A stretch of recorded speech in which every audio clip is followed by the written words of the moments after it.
Good evening. Okay, seeing if Mia was on.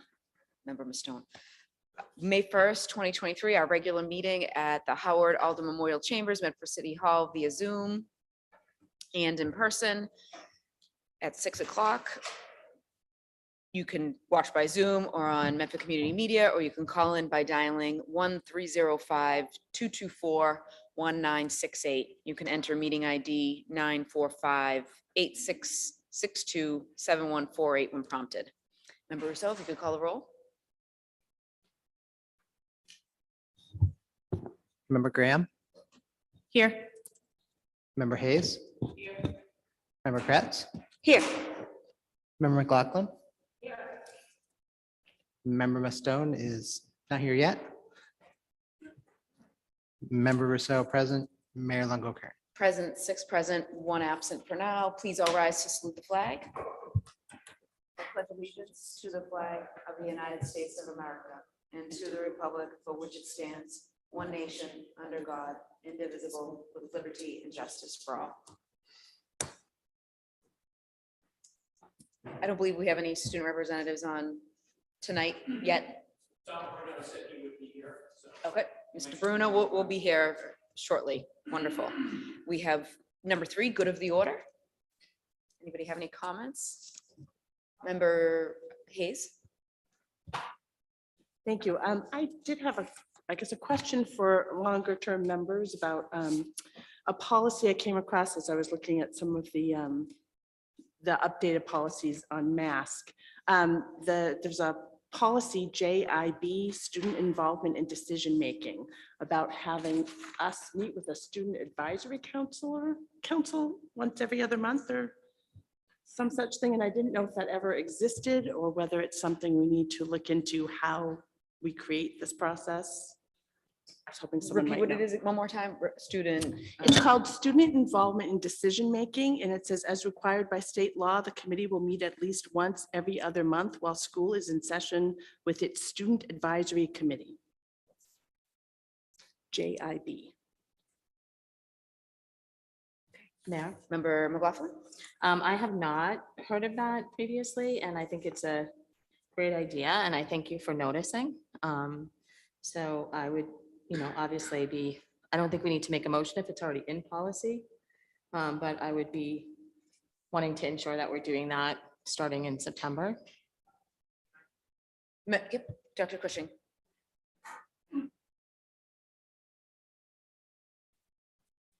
So the district Thanks. The district has been meeting with students on a student advisory council. I just shared the definition roster with you first, Member Hayes, and I'll share it with everybody else when I go back to my seat. But we have about 25 to 30 members at the middle school level, which is not required by law. We have about 25 or so at the high school level. From that, we pull the rotating members, 4 or 5, for the students who come here. Most school committees have delegated to district leadership. And so we do meet and have conversations focused on student needs and helping them to be part of the decisions in the district. So I did just share the description with you, and I'll share it with everybody else. Great. Thank you, Dr. Cushing. Member McLaughlin, if Member Hayes is done.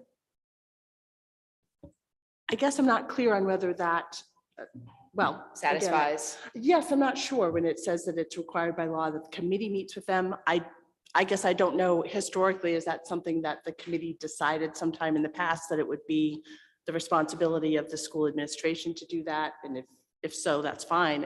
I didn't know anything about this. And so I was just curious if anyone had the history on it. Point of information, because Member McLaughlin is next. Unless Dr. Edward was going to answer, so I don't know. Do you have anything you want to? My answer was going to be that this, to my knowledge, at least since I've been here, the students did not meet with the school committee members. I know that Dr. Cushing has been, but since there is a standing schedule in place, I don't see why it happens during the school day. So depending on availability or flexibility, I don't see why we can't extend it to school committee members. I'd have to go back and look at the policy, and I don't know if it's one member or if it should be a rotating member. But we definitely could add that. Thank you. That was actually what I was going to suggest. So thank you, Dr. Evie. That if we could have, either rotating membership or I don't think the students necessarily want, 7 school committee members, coming into their meeting on an every other month basis. But I think, a rotating visit would be really nice so that we can hear directly from them. And I know that this was really sort of implemented last year, or year before last, right? Because last year. Last year, I think Member Rousseau made a motion about 2 years ago. And I could be off on my timing, but Thank you.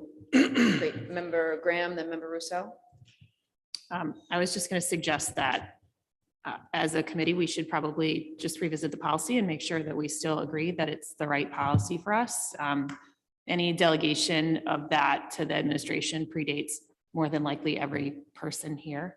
So, so I don't think we can assume we know what their intentions were or what the dynamics were, but I do think our students always have really valuable things to say, and I don't want to like interrupt what is happening already, but I don't think that necessarily is the same as a collaboration with us. So I think, at some point we should put a resolution on to have the rules committee take a look at that policy and figure out like, what do we recommend going forward? Thank you. Member Rousseau.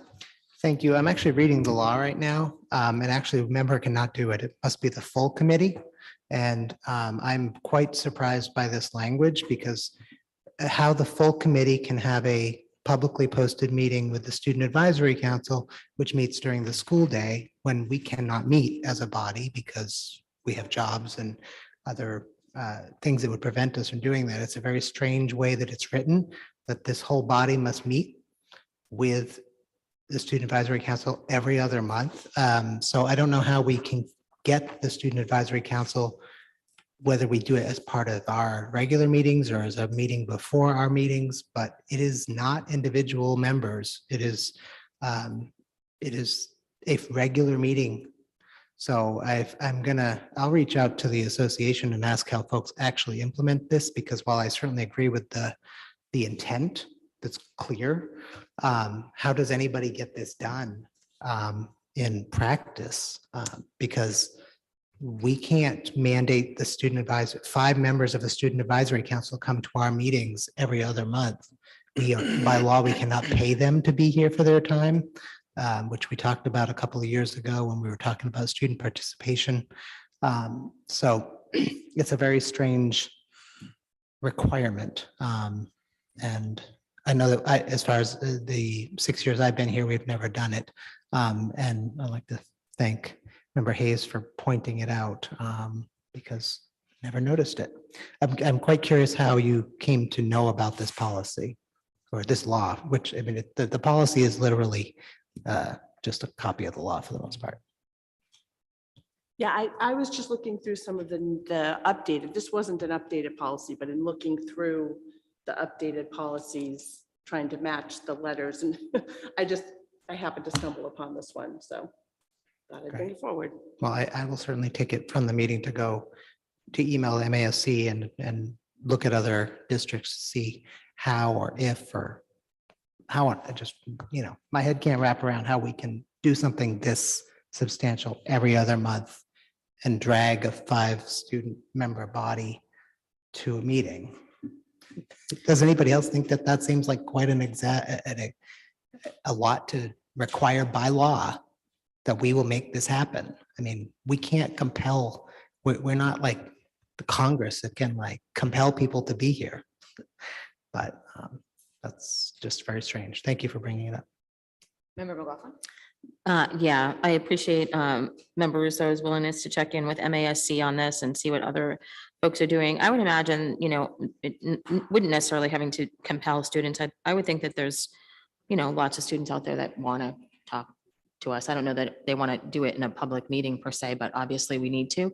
So I think we could make it potentially, if it's not every other month, we could explore making it, something else after you get back from the MASC. But I envision it, either an early, before the regular meeting, COW meeting or something like that, where we're having some pizza and some, conversation with the students, which I think could really work out well.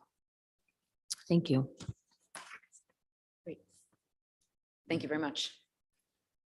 We have consent agenda, bills and payrolls, and minutes from the regular school committee meeting on April 10th, 2023. Is there a motion for approval? Motion to approve. By member McLaughlin, seconded by member Hayes. All those in favor? Aye.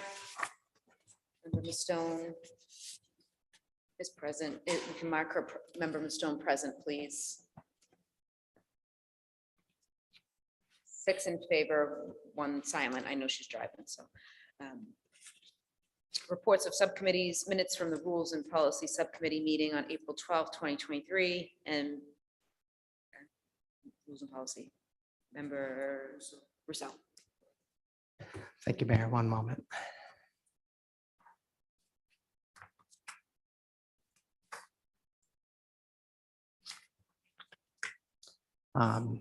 Yes, thank you. The rules, and I'm just doing the minutes for the votes that we were just doing. Sorry for the delay. So the Rules and Policy Subcommittee met last week, was it? I'm sorry. I forgot the dates, just run together. 25th, thank you. We had our attorney present and we went through all of his comments on the current version of the policy.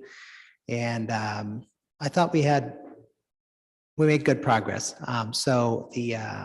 As a result of the meeting, we've decided to pass the current version, the current draft version over to Member Graham, Vice Chair Graham, to take a pass at making the document make sense, which I have to admit, I look forward to that.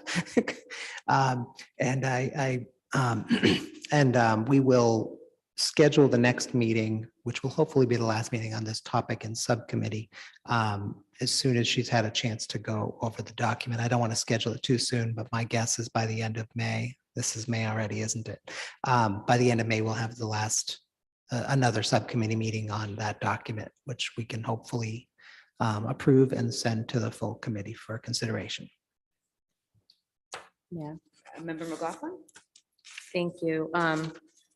Yeah, as a member of the Rules, Policy and Equity Subcommittee, I also wanted to just note that there were some items in the document that Attorney Greenspan was able to address, and then there were some that were outside of his scope related to special education.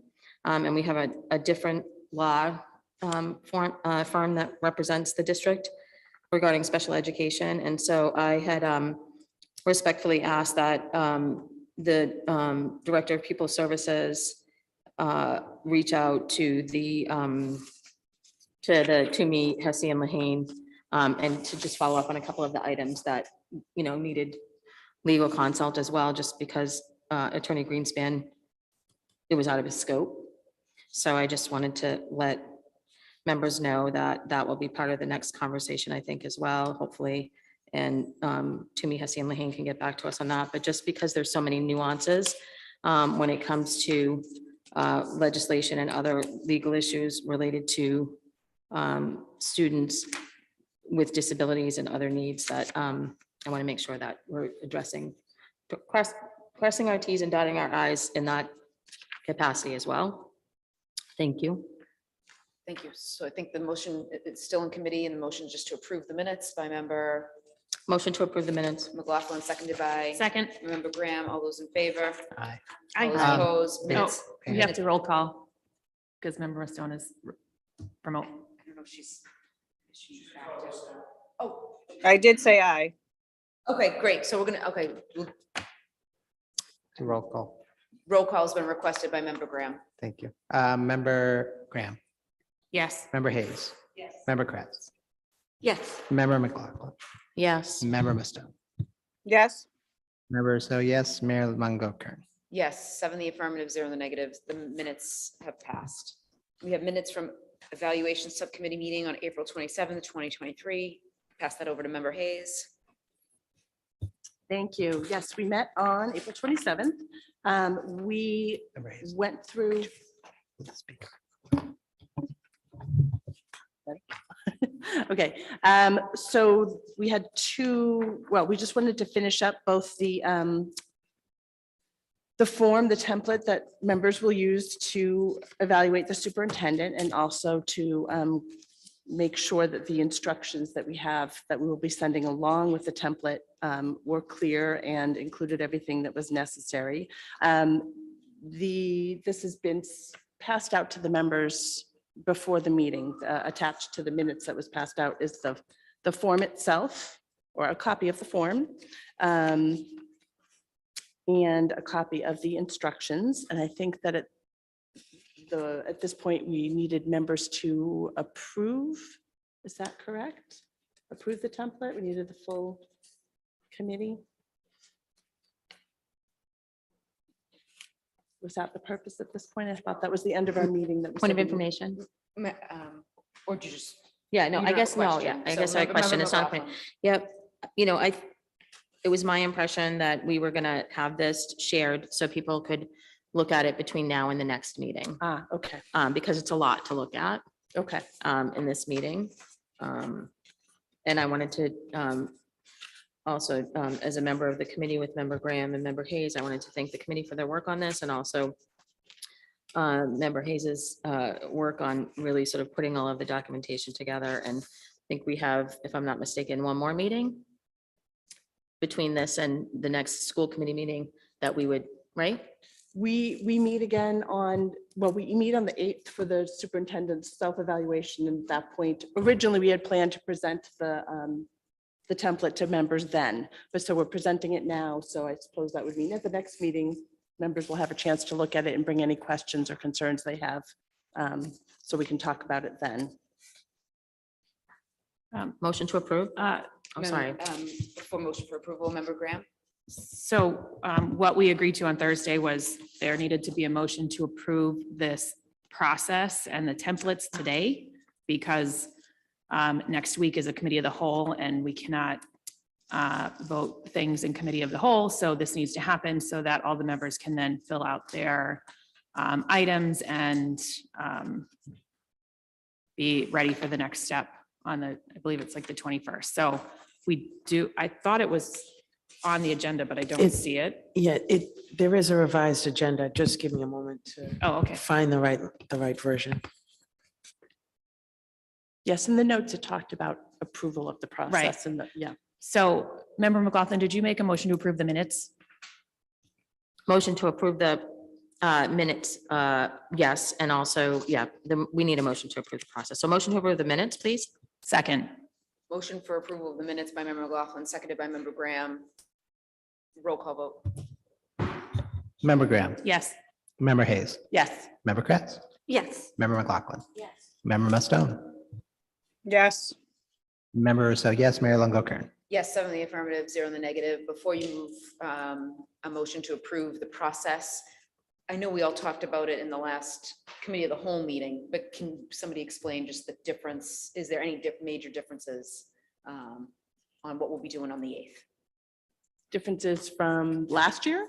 No, I know we all agreed on the sections that we'll be evaluating on, which are the last like 4 pages of this document. But is there anything that was discussed in your meeting specifically that we should be aware of before we take a motion tonight to approve the process?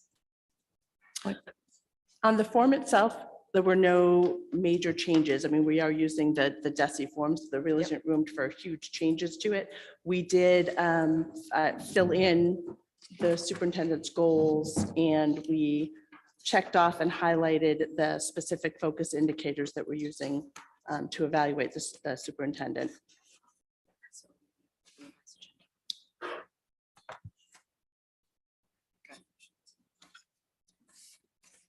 Member Graham?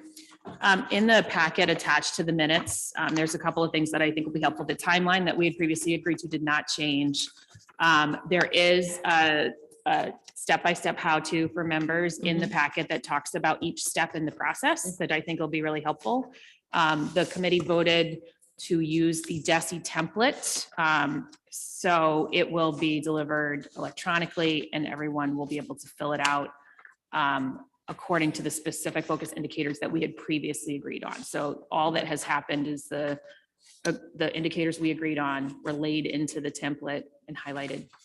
Everyone will fill this individual PDF out and follow the process that is outlined step by step.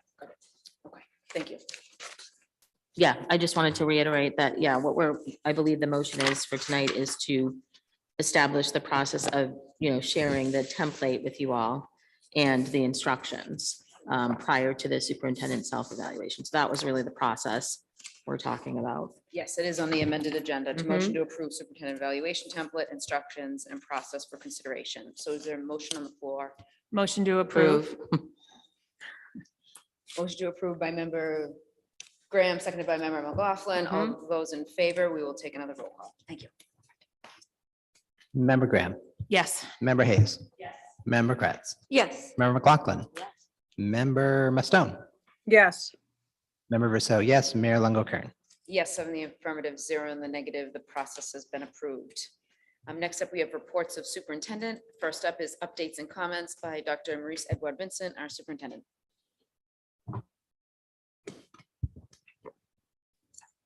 Good evening.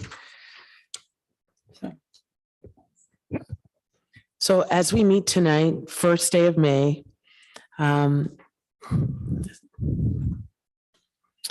we do so on School Principals Day. I must wish all of our principals and assistant principals our sincere thanks for all they do for our students.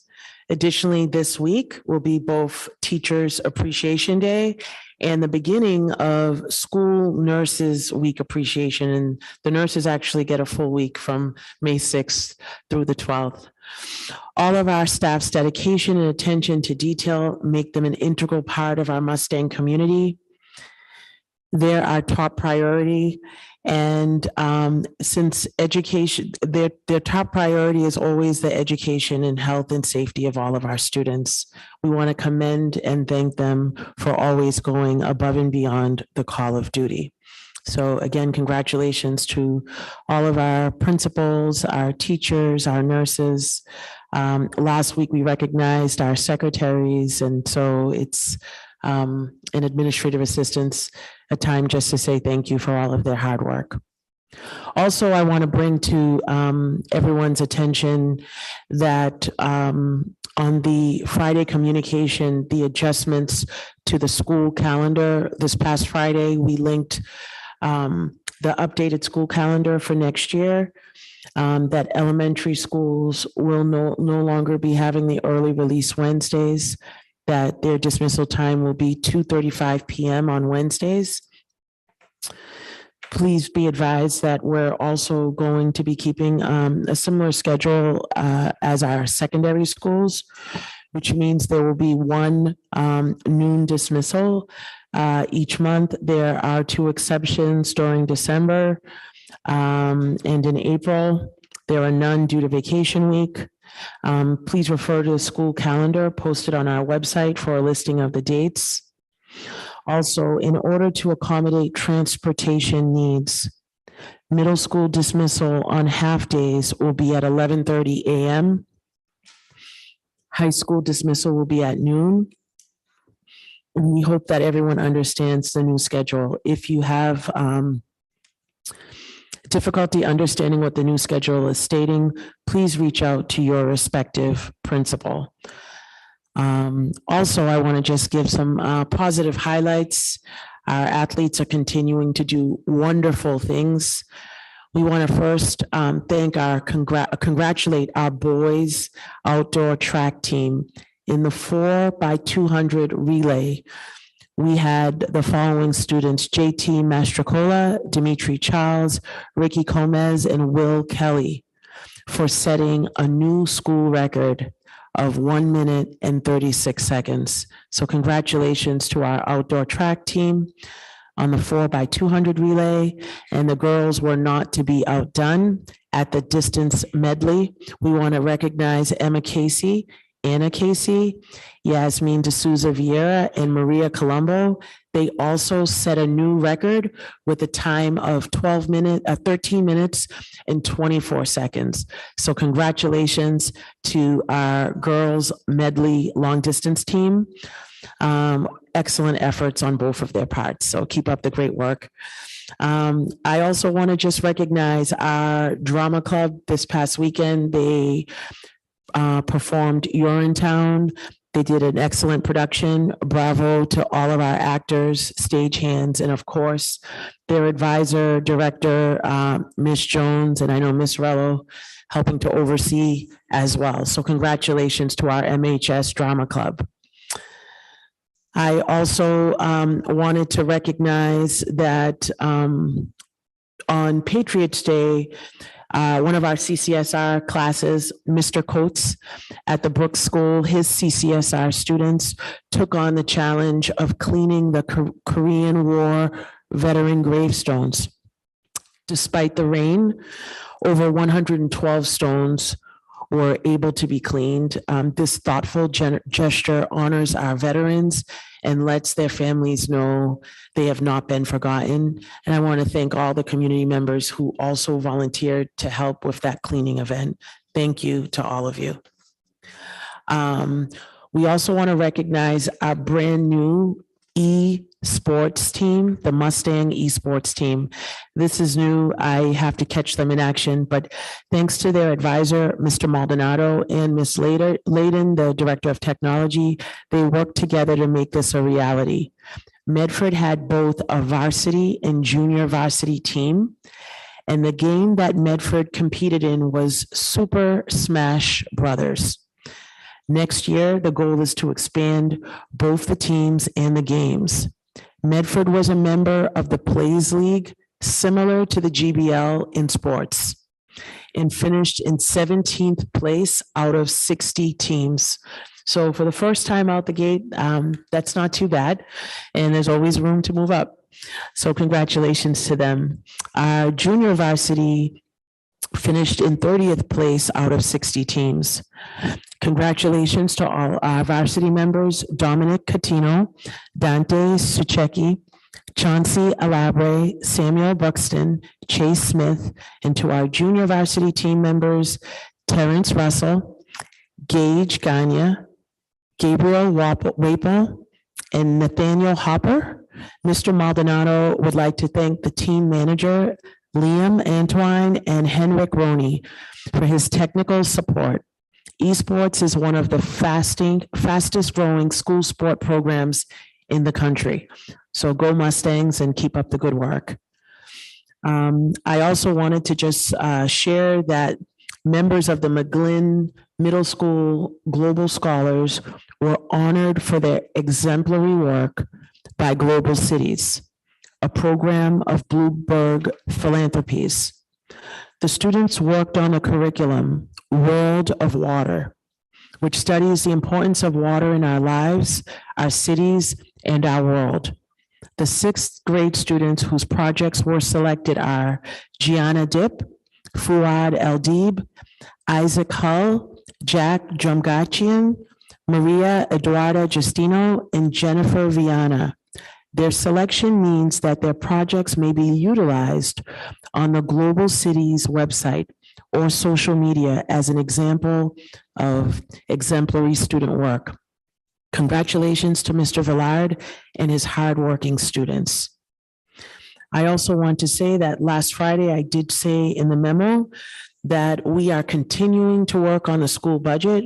We want to thank the families who participated in the family budget listening session that took place last week. Your ideas and feedback were important to us as we continue to build the budget for next year. Please note that our next budget meeting will be on Monday, May 15th from 4:30 to 6 p.m. Moving along, the month of May is a busy, busy month. And so I just have a few key updates to share, key events that are taking place between now and May 15th. Tomorrow, May 2nd, is going to be the McGlynn Middle School Open House from 6 to 8 p.m. So again, any rising sixth graders that are invited to the McGlynn Middle School, I hope you're able to attend the open house. It's interactive and a lot of fun. On Wednesday of this week, excuse me, It's National Bike Walk Roll to School Day. So I hope we have many students that are able to participate in that. And it's a wonderful event and it takes place nationally. Also on Wednesday is our citywide middle school orchestra and the high school string orchestra. They're hosting their spring concert at Chevalier at 6 p.m. on Wednesday.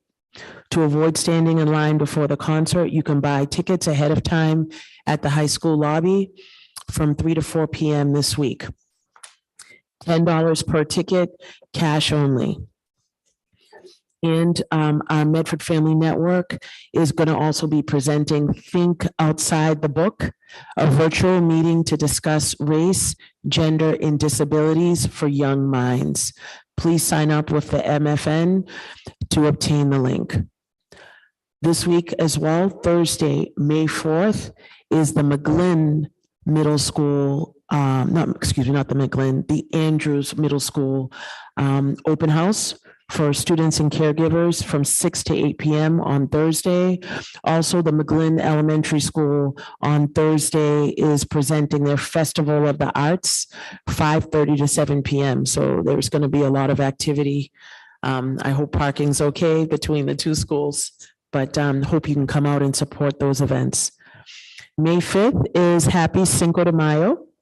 And that evening, the McGlynn Middle School will be hosting their neon dance for sixth graders from 6 to 8 p.m. And Medford's Community Choral Youth and Young Adult Chorus, they're going to be presenting at our Karen Theater at 7 p.m. This Saturday, high schoolers, get ready. It's SAT Saturday for our high schoolers. SAT begins at 7:30 in the morning. For our younger students and families, on that same day, MFN will be hosting a character literacy breakfast at the McGlynn Playground from 9:30 to 11 o'clock in the morning. Reservations are required. May 9th, Mustang Girls Lacrosse. They're hosting the second annual Mental Health Awareness Game at 6 p.m. at Edgerly Field. May is Mental Health Awareness Month, and the team hopes to erase the stigma associated with mental health needs. This is a great example of our Mustangs leading in our community. Also on May 10th, we will be welcoming our kindergarten students and their families to our kindergarten open houses, which will be taking place at all of our elementary schools from 2 to 3 p.m. And in the evening of May 10th, on May 10th, our fourth grade students, 4th through 12th grade band concert will also be at the Chevalier Theater, 6 p.m. on May 10th. May 11th, the National Honor Society is hosting the Mr. MHS event. It's a big crowd pleaser. It's taking place at 6:30. It's a fundraiser. And I believe the proceeds go to support Children's Hospital. May 12th, I can't even believe it, but May 12th is Junior Prom. That's going to take place at the Woburn Hilton. Again, May 12th from 6:30 to 10:30 p.m. Finally, I want to just give an early announcement for those of you who love music, our musicians out there. At the end of the summer, we will be bringing back Jumpstart Music Camp. It's going to run from August 14th to 18th and August 21st to 25th. Those are for our students in grades 4 through 8 who want to have an opportunity to be introduced to instrumental camp. And it has been a big success when it's happened in the past. I will be putting it in my weekly update, but I just want to get it out there so that the community knows Jumpstart Music Camp is going to take place at the last 2 weeks of August. Finally, in closing, May also is Jewish American Heritage Month, Asian American and Pacific Islander Heritage Month, and Haitian American Heritage Month. We in Medford are an inclusive community that welcomes all and celebrates all. As the author Maya Angelou once said, in diversity, there is beauty and there is strength. Thank you. Thank you, Dr. Edwardson. We have recommendation to approve no school choice district school year 2024. Dr. Maurice Edward Vincent. Motion to approve. Unless you Motion to really approve want by to talk. member Rousseau. Actually, I think it's helpful for the community to know. A brief summary would be great. Thank you.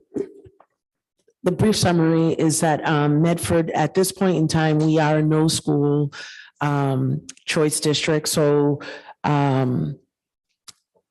other communities that may want to enroll or other communities that have METCO programs and things like that, those are school choice districts. We are not one of those districts. And so it's required by DESE that every year this memo comes before you to ask the committee and to ensure that the committee is in agreement that we're a no school choice district. And so the vote that you take this evening will be reported to DESE and added to their portal. So it's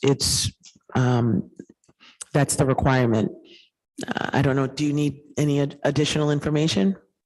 No, thank you. Thank you.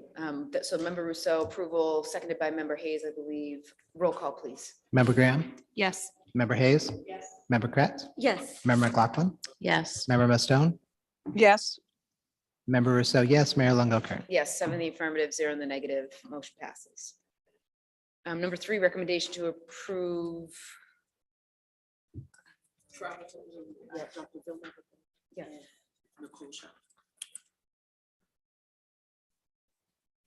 Recommendation to approve travel to Italy, Dr. Vilma Bobo, Coordinator of World Language, and Ms. Nicole Shalafo, Medford Public School teacher. Thank you both for being here. Welcome.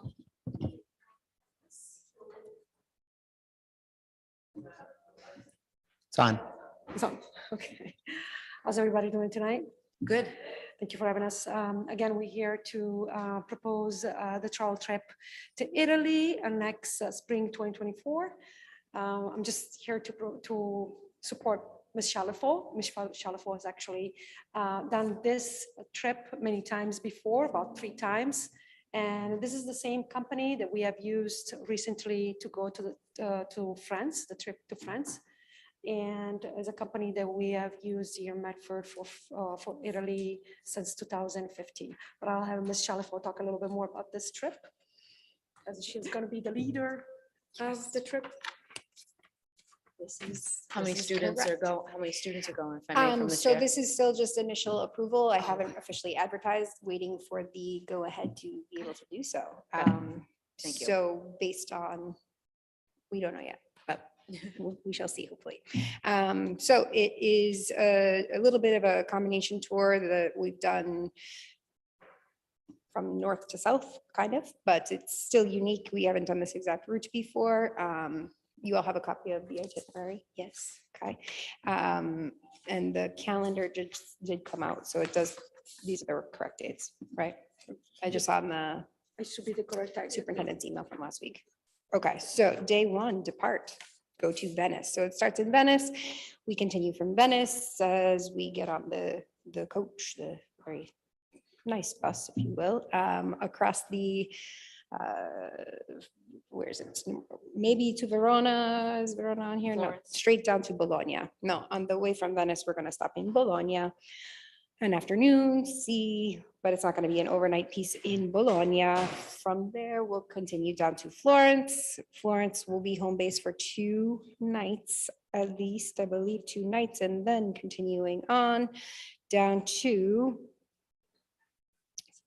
come. Well, Orvieto, it's a town closer, usually it's, okay. On the So- west coast.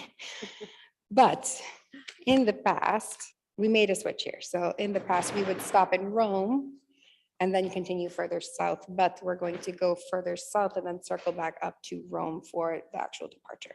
So this is where I was just messing up my step. From Florence, we're gonna go straight past Rome down to near Naples, which is Sorrento, not actually in Napoli, but Sorrento, and stay there for 2 nights. And then we'll go back up to Rome, which is where the main airports are, and we'll depart from there. So that is a rough draft, I guess, of what I'm trying to articulate from this paper right now. So the price itself varies depending on how many students actually do sign up. So you can see that there is a little chart here with the different price quotes based off of a group of, say, 40 to 45 students, people. The flight estimate included land suggestion or land estimate. The suggested supplement would be if anybody wanted to right away decide that they want to room individually. So that would be an additional supplemental fee. So depending on how many students we have, we're looking around what, 3,300? 33-ish as a base price for the trip itself. Gratuity, as it's been in the past, is an additional thing, and that is usually collected in a cash form based off of, again, how many students are signed up. So I don't know what that exact number would be at this moment, but it is probably $100 or something like that on top of this estimated price here.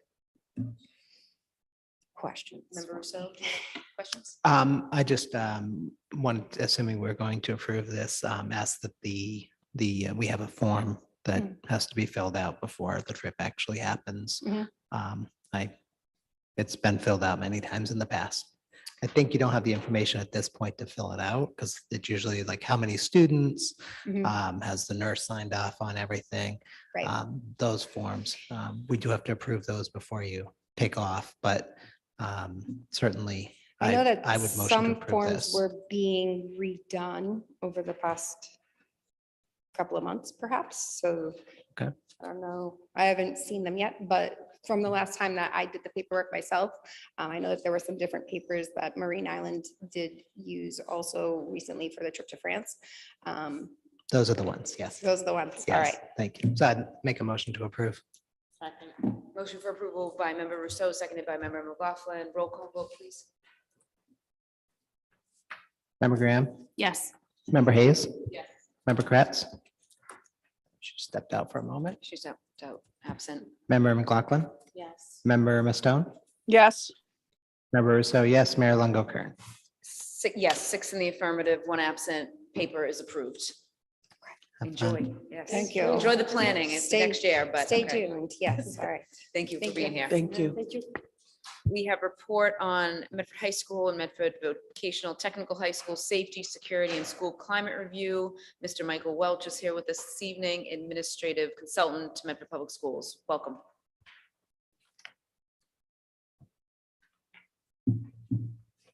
Thank you, Madam Mayor, and thank you all for allowing me to come present my report. I just want to make sure that we have the technical aspects set up.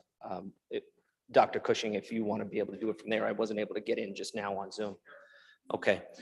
While we're sort of getting things ready from a standpoint of technology, I just want to thank the committee and all the members of the Medford Public Schools for allowing me the opportunity to come and create an opportunity to really comprehensively review Medford High School and Medford Vocational Technical High School.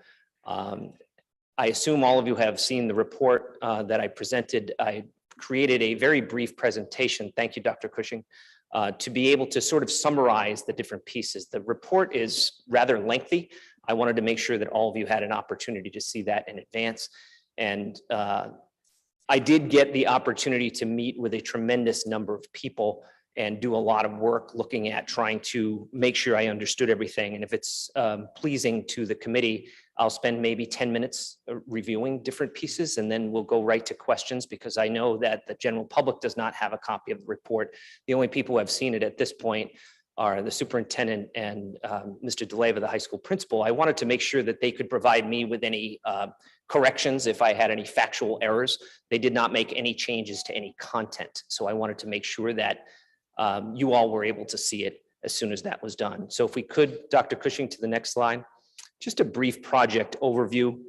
Administratively, I was at the school from January 3rd. In fact, prior to January 3rd, during the Christmas break, I was there for a couple of days, just getting to know folks at the school, and concluded around March 17th. There were a couple of additional meetings after that I returned to the school. What happened was there were a number of people who specifically individually reached out to me over the course of doing the interviews and asked to either revisit a conversation or initiate one. There were 40 individual 1-hour interviews. As all of you know, I met with each of you on the school committee, as well as everyone in the district administration, the high school administration, and all the K-12 district directors.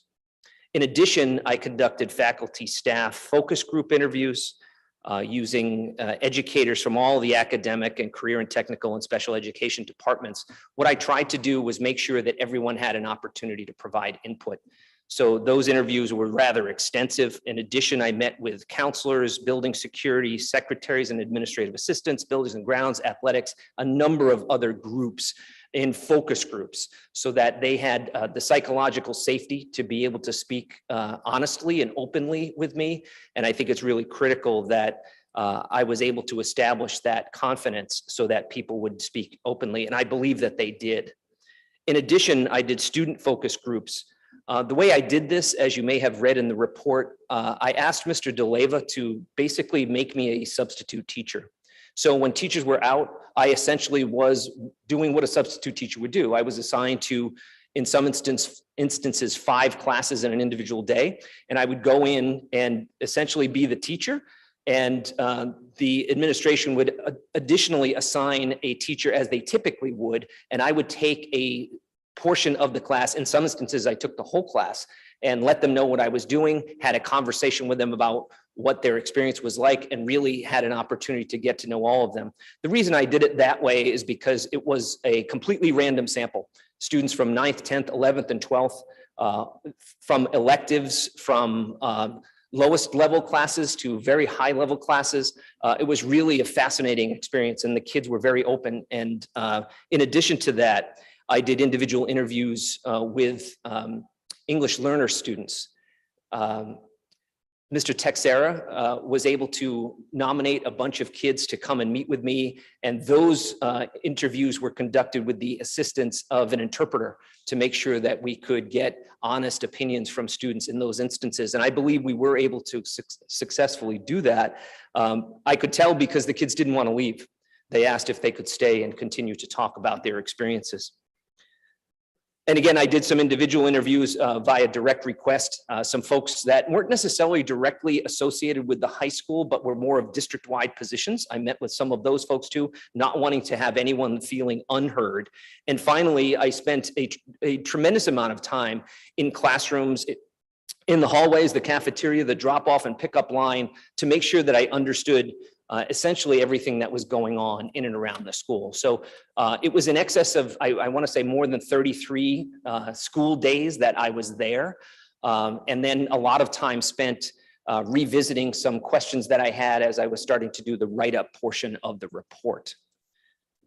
So what I tried to do was use an analysis model framework that I hope you were able to review. It's called the Lippitt-Noster model for managing complex change. And I just, being that it's on the screen right now, I wanted to take a moment to talk about this. This is something that is used in educational circles quite a bit when looking at models for school-wide improvement, strategic planning, various aspects of change. And it essentially consists of 6 different components that all need to be satisfactorily established in order for change to succeed. And this would be a good time for me to have my glasses on because the print is a little bit small for my eyes. Some of you will correct me if I'm wrong. So you can see across the top, there is vision, consensus, skills, a word I can't read, You can see the words across the top. And in the absence of each of those categories, if one of those is absent, you see the resulting deficit that could result. If all 6 of these issues are addressed, you typically would see some form of success. If you are missing a vision, the resulting deficit would be confusion amongst faculty and staff. If you are missing consensus, the result could be sabotage, where people who don't feel that they're a part of the vision simply trying either not to do it through benign neglect or actively try to sabotage the effort. In addition, if you don't have the skills, you would end up with anxiety and fear about what potentially could happen if you are asked to do something you don't have the skills to complete. If you don't have the third category that I can't see because the text is too small, you would end up with resistance. And again, you can see each of the 6 categories, and I try to analyze all of the different pieces in my review in essence, using that model framework as an analysis. If you could, Dr. Cushing, to the next slide. So the different focus areas that I chose to look at after spending a little bit of time in the school were the categories that you see listed on this slide. The district and school organizational structure. I wanted to make sure I fully understood both the staffing and the philosophy around the way that the school was structured. In addition, I wanted to look at the leadership structure and all of the transitions that have occurred over the course of the last 5 to 10 years. And you'll see that in a moment. In addition, I looked at specifically all of the DESE data around enrollment and student achievement, as well as student faculty demographics and trends. I think that's a critical piece that is not unlike a lot of places in Massachusetts, particularly around the differences between the student demographics and the educator demographics, but I wanted to provide you with that analysis also. I then looked at specifically the behavior and discipline referrals, specifically for the time I was in the school. So I believe it was about 33 days, and I aggressively dug into the discipline statistics and provided you with that information. I then looked carefully at the buildings and grounds structure, security, and access to the building, as well as district and school policies, procedures, and processes, schedules, logistics, the collective bargaining negotiations. I know that's been a difficult issue here in Medford, as it has been in a number of other communities. So looking at those contractual agreements and the potential constraints or advantages that those present, as well as some school committee policies. And then I provided overall recommendations at the conclusion of the report. Moving on to a couple of pieces that I would like to highlight without going through the 59 pages of the report as a whole here tonight publicly. I think a key piece that really is important to acknowledge are the leadership transitions that have happened over the course of the past 7 or 8 years. And I provided you with the slide that's on the screen right now, a grid that shows the different district level positions as well as the high school specific positions and the transitions that have occurred in those areas. And I think anyone can see that there have been a tremendous number of changes in the personnel, not to mention the COVID pandemic that we can all talk about exacerbating some of this. But I think it's important to note that there is only one single person who has remained consistent over the course of the 8 years that are in that study. And that creates a tremendous amount of need for there to be a lot of conversation and teamwork so everyone's on the same page. And that is almost impossible during a COVID pandemic when students are fully remote and then in hybrid format. Next, I provided a brief snapshot of an original proposal for the consolidating and merging of Medford High School and Medford Vocational Technical High School. I received this from Stacy Schulman. She had found it when she was in the position that she is currently in. And I asked her if she had a copy of it electronically. She did not, but I found it to be very informative in terms of what the goals were when this process started way back in the 2013 around that time period, and what the ideal sequence would be. So I only had a paper copy of this, and I went back to Stacy to see if we could dig up the actual electronic copy. We could not, but I thought it important that the committee see this and that we use it as a basis for what the vision was essentially back when Heidi Riccio and John Perella were both the principal and director of the schools. I then went into a lot about student demographics, and if you can see, this is a sea of numbers, but you hopefully are able to see it a little bit better in the actual report. And essentially what I did was go back to 30 years ago when the Department of Education started requiring public schools to submit data around their student enrollments. And what I did was look at that not only as an enrollment history from in that 30-year period, but also the number of students in each of the grades, as well as the Curtis Tufts School and the vocational technical versus Medford High School breakdown. So I thought that an interesting piece to provide historical perspective for all of you. The yellow diagonals represent the cohorts, classes as they transition through the district. And it's often convenient to look at the number of students who started out in kindergarten and first grade, and ultimately how many students ended up graduating as seniors. Next, I wanted to highlight for everyone some student demographic trends. And I think this would not surprise any of you that are here tonight. But again, there's been a significant amount of change in the demographics of the student population. So what this chart shows is the percentage of students in each of these categories that are traditionally measured by the Department of Education. And I think it's important to point out a couple of things. First, the Department of Education has changed the way that they code individual students when they come in, what the options are. So you can see that the population in Medford has diversified quite a bit. These are in about 5-year increments when you read from left to right going backward. And I wanted everybody to see exactly what the demographics of the student population look like. You'll see some confusing information around ways to categorize students by income level. And I think it's important to note that these were changes that occurred at the Department of Education based on the way that kids' families' income could be classified. For a while, the free and reduced lunch were the numbers that were used. Eventually, the department went to a category called economically disadvantaged, and you'll see that as one of the categories in 2017-18.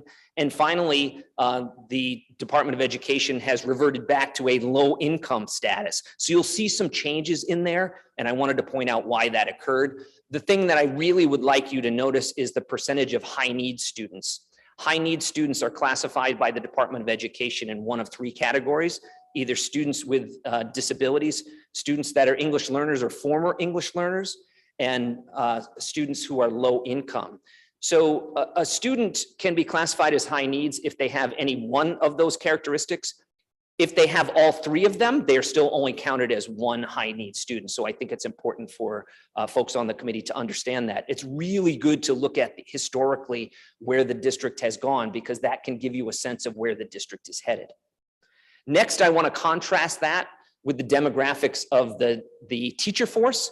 And again, I want to make sure that the committee knows this is not unique to Medford. Having worked in a number of different districts, there are very few districts in Massachusetts whose demographics reflect even remotely close to the demographics of their students. So I don't want you to beat yourselves up and think that we haven't done our work here, because there are virtually no districts that are successful at this. As many of you are aware, the Boston Public Schools has a mandate for the percentage of teachers of color. They have struggled to meet that mandate over time.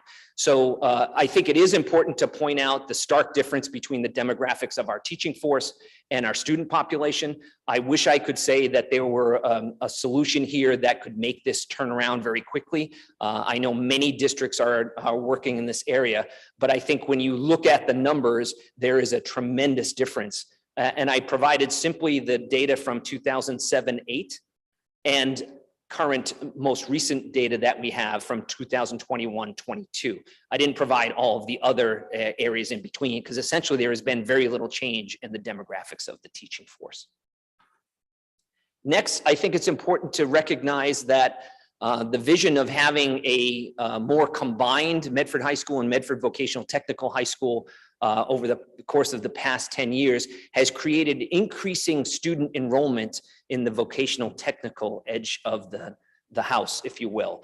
This graph was presented at a faculty meeting late last year, and it shows the increasing percentage of students only in grades 10 through 12 now. This does not include ninth grade students, but the overall number of students that are progressing toward a career and technical education. So I wanted you to see that those numbers are increasing. And I believe students are recognizing the value in that form of additional training, yet that creates some challenges for the school because of the scheduling conflicts that come into play. And I won't go deeply into that tonight because I think the report does that a little better, but I think that's a critical area that needs to be addressed.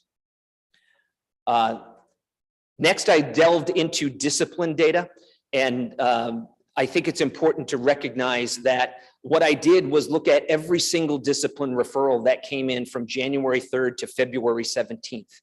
And those numbers I broke down by the house that the student was in, because as you know, the high school is structured in houses, M, H, and S. Each house has 4 grades and about 1/3 of the students.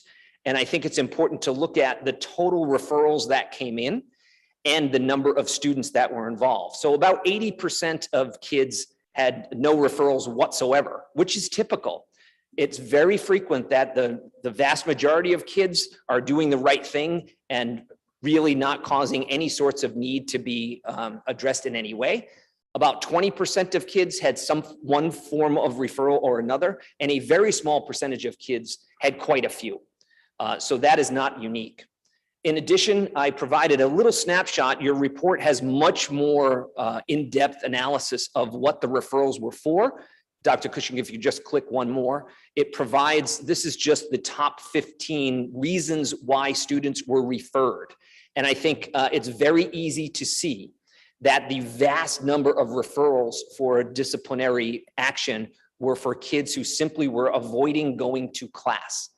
And that is not a surprise. And again, not something that is unique to Medford High School. In my conversations with other schools in the metropolitan Boston area, this has become a significant challenge across the state and the region.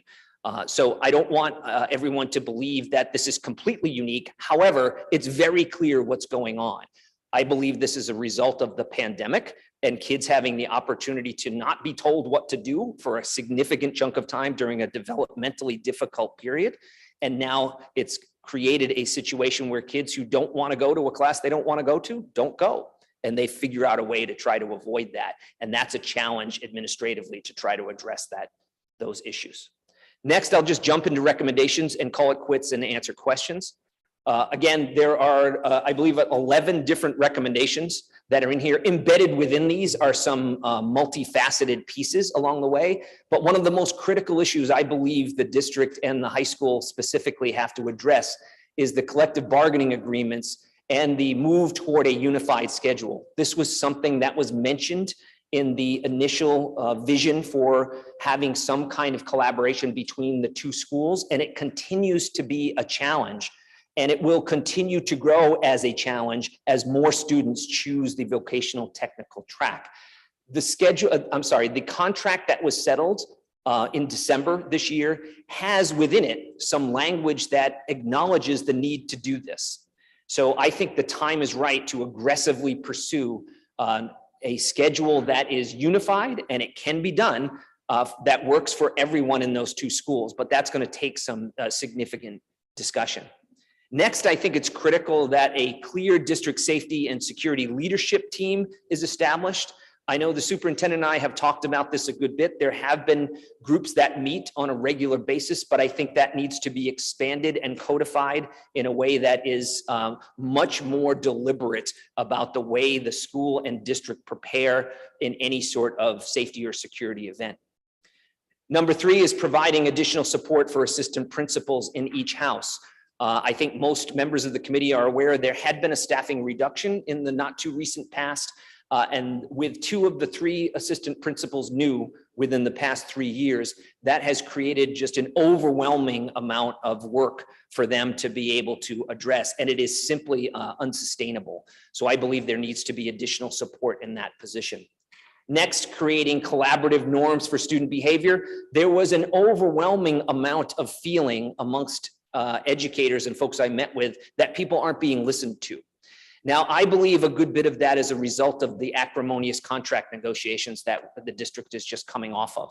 That is not unusual to see people feeling unheard, particularly in the context of a contract negotiation year.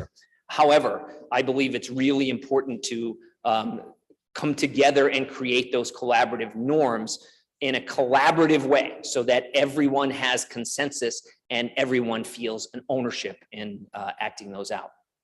Next, the fifth recommendation I made is creating a building-wide associate principal role. I know this is asking for additional staffing, but I believe that currently Principal DeLeva and a number of other folks are doing work that is not at the level of a leader's responsibility. For instance, the scheduling process is primarily scheduled by Mr. DeLeva himself. Assignment of substitute teachers on a daily basis, that has been really problematic. There are a number of roles that have evaporated over time that I believe should be consolidated in one role. Next, establishing a faculty homeroom advisory committee. Homeroom advisory is a great program that is recommended by the New England Association of Schools and Colleges as a part of an accreditation process. However, right now it is a missed opportunity. There's an opportunity to provide better training and better service for kids through the use of a collaborative committee. Next, providing individual and collective mentoring for assistant principals and deans. The dean position is a proposal I made that I believe could be very, very impactful, and some mentoring for those folks in those roles who in many instances have not been in that role for more than a couple of years. And during COVID, there was precious little opportunity to get on the same page about what those roles should do and communicate that well across the school. Next, number 8, recruit, train, and hire 4 building-based permanent substitute teachers. Over and over, teachers lamented that they are being pulled from their preparation time to cover classes for teachers who are absent. While they were willing to do it, it is not their first choice. And as we all know, the labor market is extremely tight and it's very hard to find people to fill substitute teaching roles. I believe the amount that the district is spending to cover those classes using current teachers and paying them for their prep would be more than enough to cover 4 positions of that nature. I don't have those numbers for you in terms of what it's costing, but I think a review of that would validate my belief.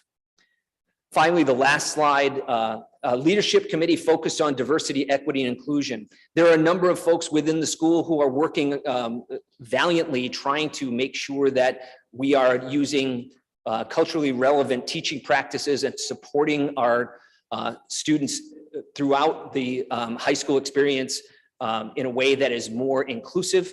I believe that a formal committee around that work would be an important next step. Number 10 should come as a surprise to no one, aggressively pursuing an MSBA, Mass School Building Authority core program grant. The high school is not getting any younger and is a very, very large cavernous facility that is showing its age. And there are a number of aspects that need replacement. And I know the committee is aware of that. I think continuing to aggressively pursue that is important. And finally, leveraging the existing administrative vacancies. Over the course of my time in the school, it became clear to me, I became aware that there are a number of administrative vacancies that now are about to be filled. I think it's really important to get that next leadership team together and provide them the support that they need to move forward. And I provided one last slide with those administrative vacancies listed for the 2023-24 school year as of, this is as of a few weeks ago. Prior to April break, I was traveling and during the break was not around. So I think that explains a little bit of why this proposal is coming, this report is coming to you at this time. And really, I'm not going to speak anymore. That's probably more than 10 minutes And I'll go to the next slide, which is questions and next steps. And I'd be happy to answer any questions the committee has developed. Again, I want to thank the Medford Public Schools for being proactive and allowing me the opportunity to come and aggressively analyze its systems. And I hope that this has been helpful to the group. Thank you. Thank you, Mr. Welch. Member Rousseau? Thank Then you very Member much. Graham. It was a lot to digest, and I have an awful lot of sticky notes, probably more than we have time. I do have two corrections on page 51. It says that we approved the resolution on October 14th, 2021. We actually approved it on October 14th, 2020. I have the minutes here. And on page 52, it says October 2022, and it's actually October 2020. I think that it's quite relevant. This committee, when we made changes to the discipline policy, put a very long runway to implementation because we were not ignorant of the fact that we were making substantial changes and the district needed time to prepare. So I think that having those dates be correct is really quite important. But those are the two easiest things I'll have to say. And if I may, Yes. Mr. Rousseau, thank you for that, because part of my task was going in and looking at school committee policies that were relevant. And I may have simply misnumbered or misread some of that.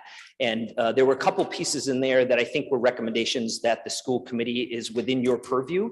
And I don't want to imply that there was not sufficient conversation. In my conversations with Principal DeLeva, he mentioned a number of opportunities for there to be input around those policies. Great, thank you. I think I did find the Google Doc that has the policy, that a copy of which was probably given to you, and it does say October 14th, 2021. It's just wrong. Okay. So you didn't That make would that date explain up. Okay. But I found the minutes and we did in fact approve it in 2020. I was just confused because in the resolution, it said, and in May of 2021, you'll bring your recommendations for any additional funding or anything that you need, which makes no sense that we would say to do that in the past. So that's what confused me. But anyways, so as for what to say, I will tell you that this is my 6th year on the school committee, and I learned a lot about the high school from your report, and I want to really thank you for that because, you know, my kids were not in high school when I first got on the school committee, and I didn't go to the high school. So, you know, this is weird lens of a parent whose kid goes during the pandemic. And, you know, while I can see an org chart, really understanding how everything fits together, your report does a fabulous job of that. And it's a little embarrassing that after 6 years, I'm learning this much about the high school, but I greatly appreciate it. I did have, it's like how to approach this. I have too many sticky notes and there's a lot of us. I do have 2 motions that I'll make because in your recommendations around policies, I thought both of those things were really excellent. I was a little disappointed that there was a lot of confusion about the discipline policy as well as the dress code policy, considering every single school leader across the district was present for every single subcommittee meeting or committee of the whole we had on it. And so when they literally are present and paying attention, we're on Zoom, we all knew if we were paying attention, to have that message somehow missed, really, it really bothers me a lot, actually. That the people who sat in the meetings, spoke on the topics themselves, somehow walked away and were unable to communicate to our teachers and the rest of the staff what the policy was, or communicated something different than what they in fact had heard and even spoken about. So that part really disappoints me. I know that's a reality, and this is not the first time I'm hearing about it. And I think it's really a disservice that the teaching staff and the rest of the staff didn't have that message coming down strong and firm as to what the policy was. The issue of hats and hoods, the reason we actually brought the policy up was about hats and hoods. We talked about hats and hoods to the point where I want to just smack my head into a wall about hats and hoods, and that anybody who works for Medford Public Schools is confused about whether hats and hoods are allowed. is really very, very concerning about our ability to communicate to our staff what the policies are. We, as the school committee, are barred from communicating with the staff about what our policies are. That's against the law. I can't send an email to the teaching staff and say, here's the policy that we passed. That's not allowed. We pass the policy and the superintendent and her staff get that message out, and the message did not get out. And I think it's really unfortunate that the teaching staff is sort of left to just wonder. This description of piles of backpacks stacked outside of some teachers' classrooms and not others, that could be solved in an email in 5 minutes. And here we are, a year and a half after that policy went into effect. So there was a lot in your email that was upsetting, and that it was often very easy to solve, but still hasn't been solved. I'll let my colleagues have a chance because I could go on all night, but thank you for that. Oh, the motions, I'll make my motions because I think they're totally non-controversial and I don't want to forget them. The first motion is that the Rules and Policy Subcommittee will provide recommendations for changes to the dress code policy that clarify the carrying of backpacks at Medford High School. This recommendation will be returned to this body by June 30th, 2023. Yes, the Rules and Policy Subcommittee will provide recommendations for changes to the dress code policy that clarify the carrying of backpacks at Medford High School. This recommendation will be returned to this body by June 30th, 2023. Second.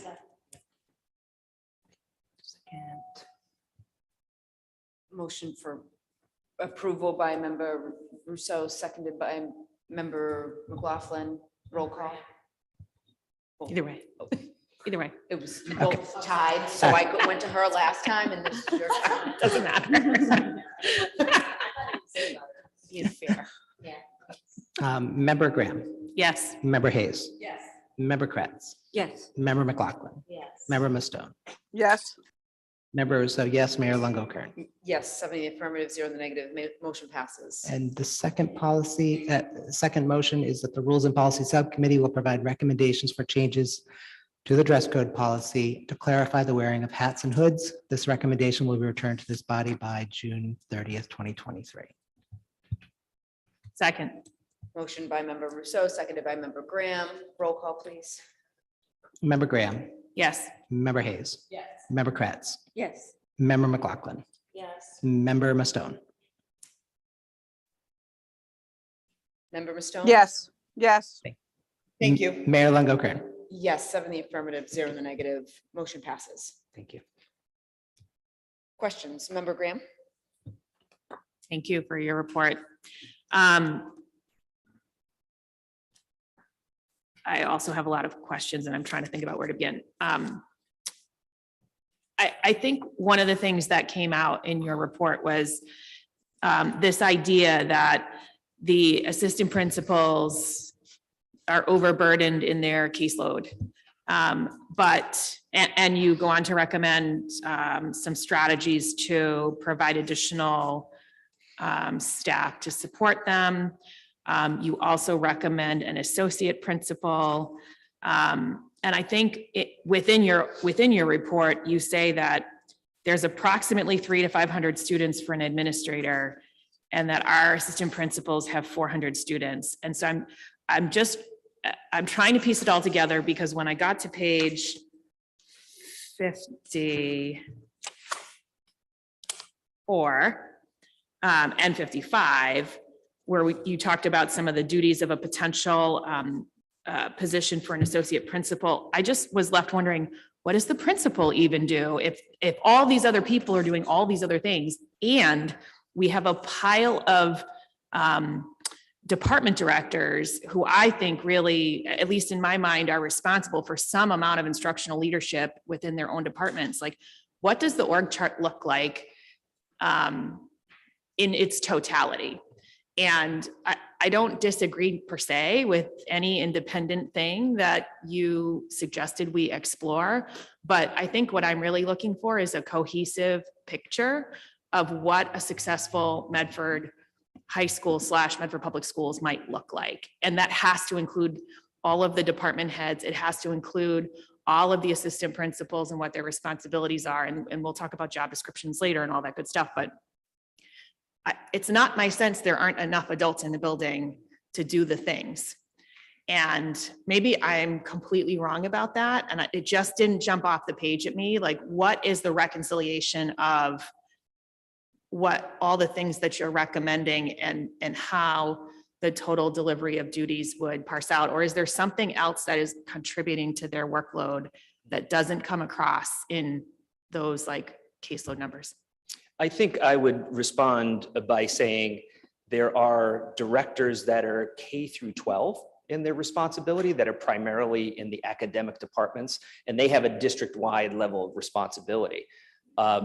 They are not involved in the student discipline and behavior end of the house.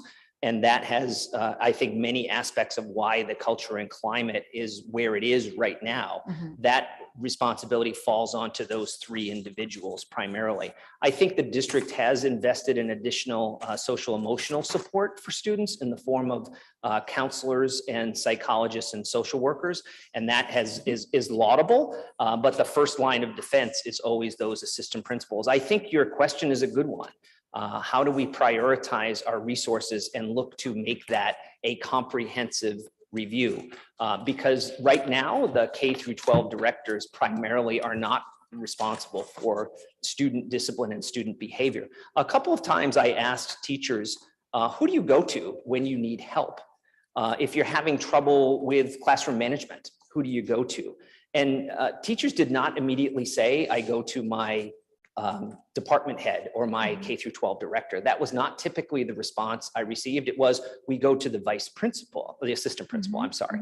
And so I think there's some delegation of duties in there that could happen in the way that if I'm a new teacher, how do I deal with classroom management issues in my class? And some of that must fall onto the teacher training, the mentoring program, and the responsibility of those K-12 directors. But the teachers themselves, the ones that I spoke with, did not see that person as the one to go to in that instance. Yeah, and I can totally understand that because it's, I guess my thought is if you look at the role of the department heads, they're instructional leaders.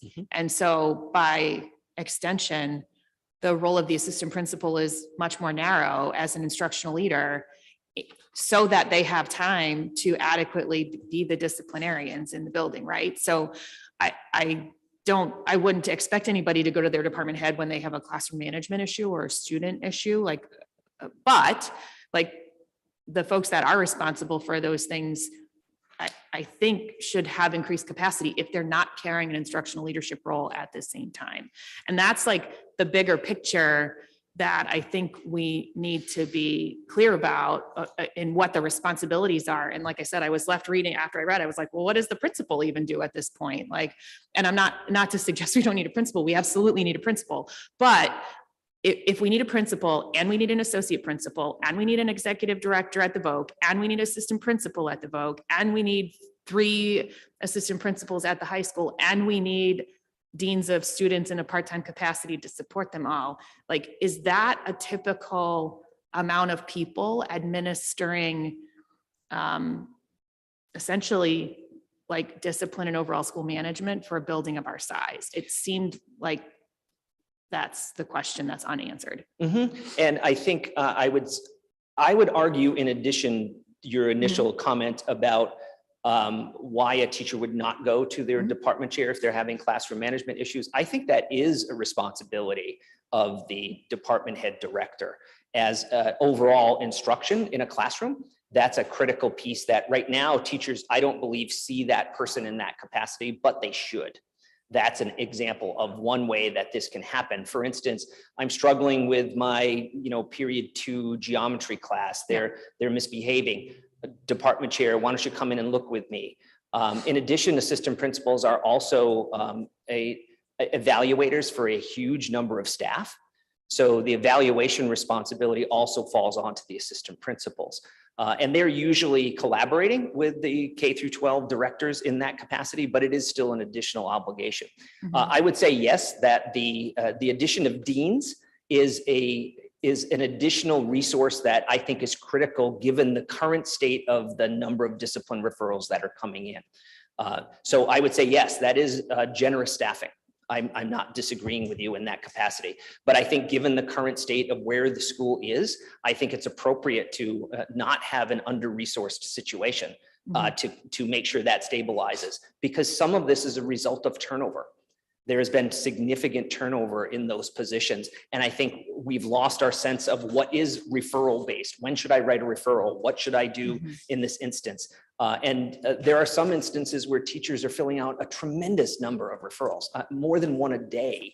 And the assistant principals are just completely overwhelmed with that. And that frustration, Yeah. I think, needs to be addressed. So Yeah. I guess I'm Agreed. saying, yes, I agree with you to an extent, but I think resourcing that part of the school right now is critical moving forward. Yeah. If I may piggyback on that, Member Mhm. Graham, because I think you answered the question for the most part, but is that the staffing levels for other high schools?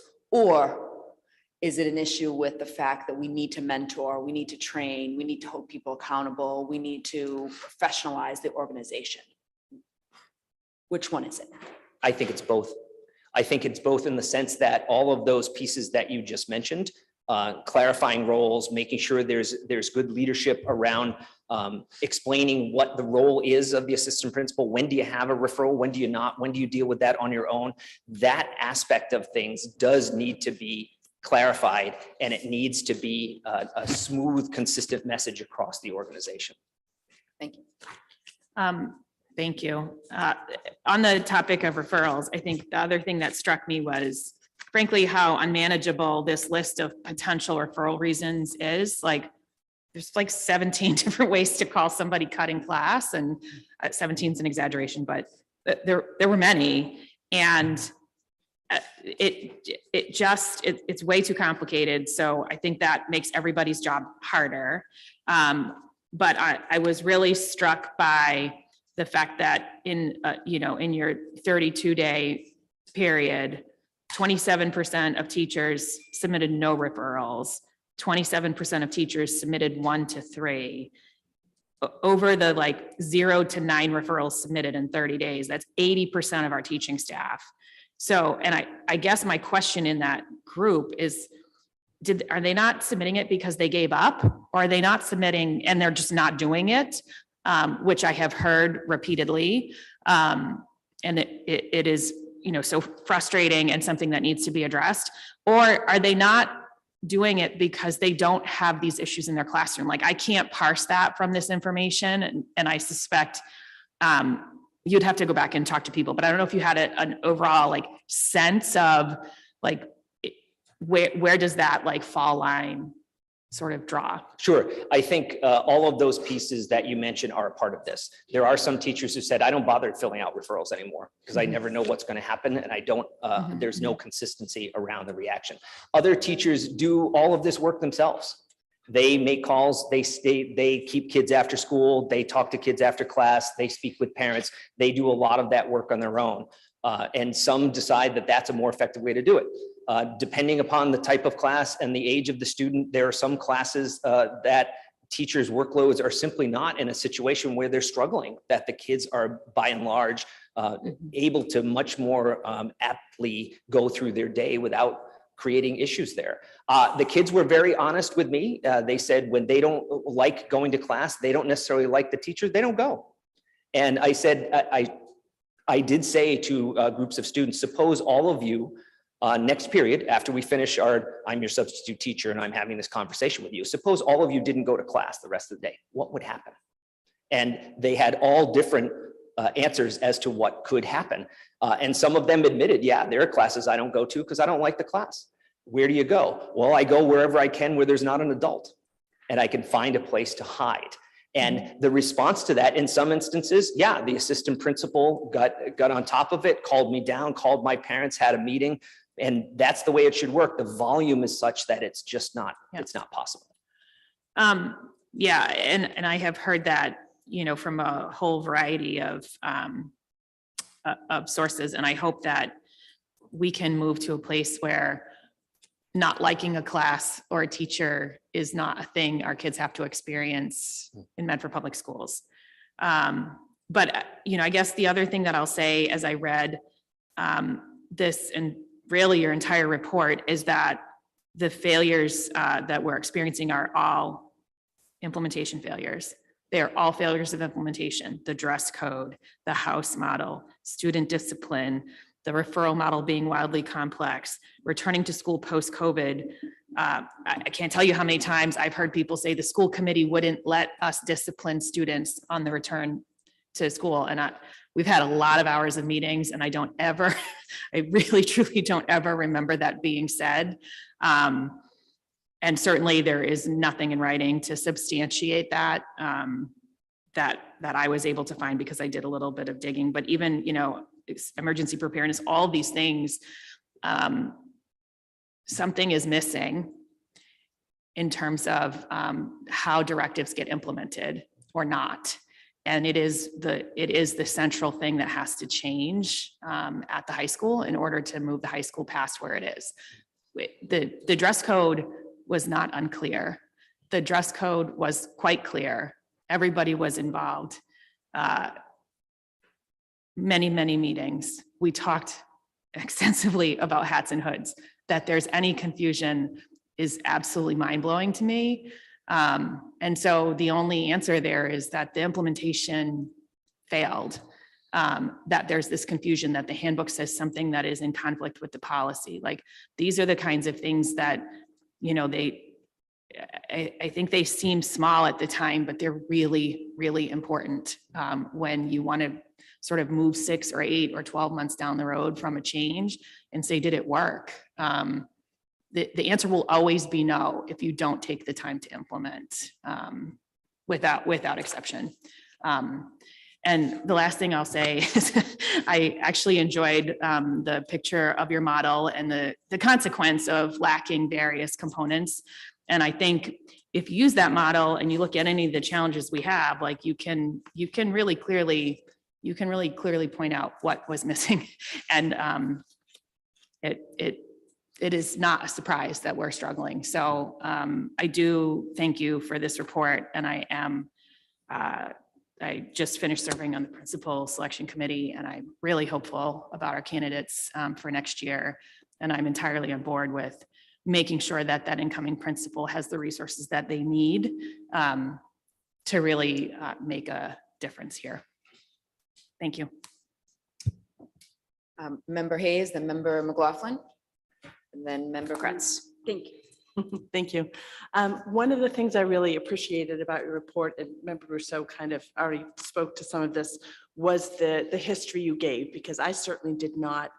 I knew bits and pieces of the history, and but having it all put together really helped a lot to provide some context to some of the issues that we're having, because they're not just based on what's happening right now or even in the past 2 years. There's a lot of history behind all of that leads us to where we are today. And one of the things that struck me a lot was the turnover, the amazing turnover in the various administrative positions, because it's very hard to implement or to get anything to stick if you don't have some consistency in those positions. And so I'm wondering, did you have a sense, well, 2 questions I'm wondering, and one of them may not be exactly for you. One, do we do exit interviews when people leave so we can have a sense of, is there some pattern, something we can understand to why we seem to have so much turnover? Did you get a sense from any of the people you talked to who maybe knew some of these people? Was there any sense of why we seem to have so much turnover? And I guess in your experience, is that amount of turnover typical?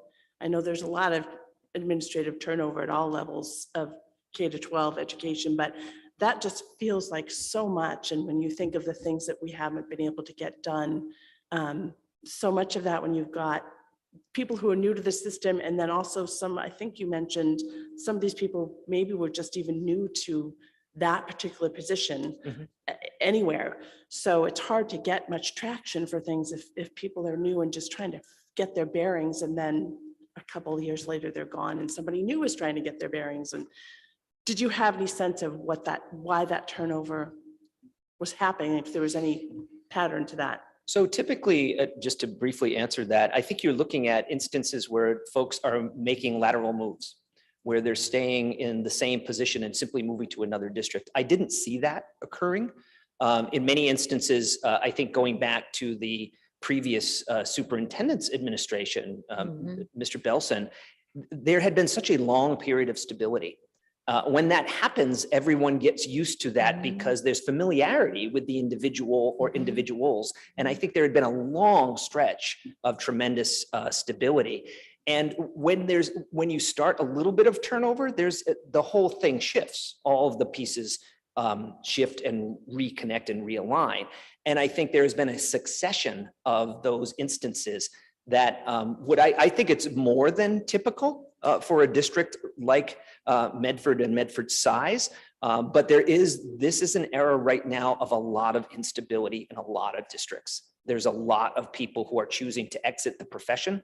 I teach in a program that recruits teachers to become administrators, and people don't want to do it. It's a hard time to be moving in that direction. So I would say Medford has had more than its share of transitions. I have not seen people fleeing because they were unhappy. That was not a part of what I saw. And I think there are so many people who are so committed to staying in Medford. I saw that repeatedly amongst the educators as well as the support staff. They love working here. Some of them have had a difficult stretch, like everyone has in education over the course of the past 3 years. It's been hard, but there has been, Medford has had more of its share of turnover in strategic positions where there had been a long period of stability. And I think because of that, it's a bit more of a shock for this district than in typical situations.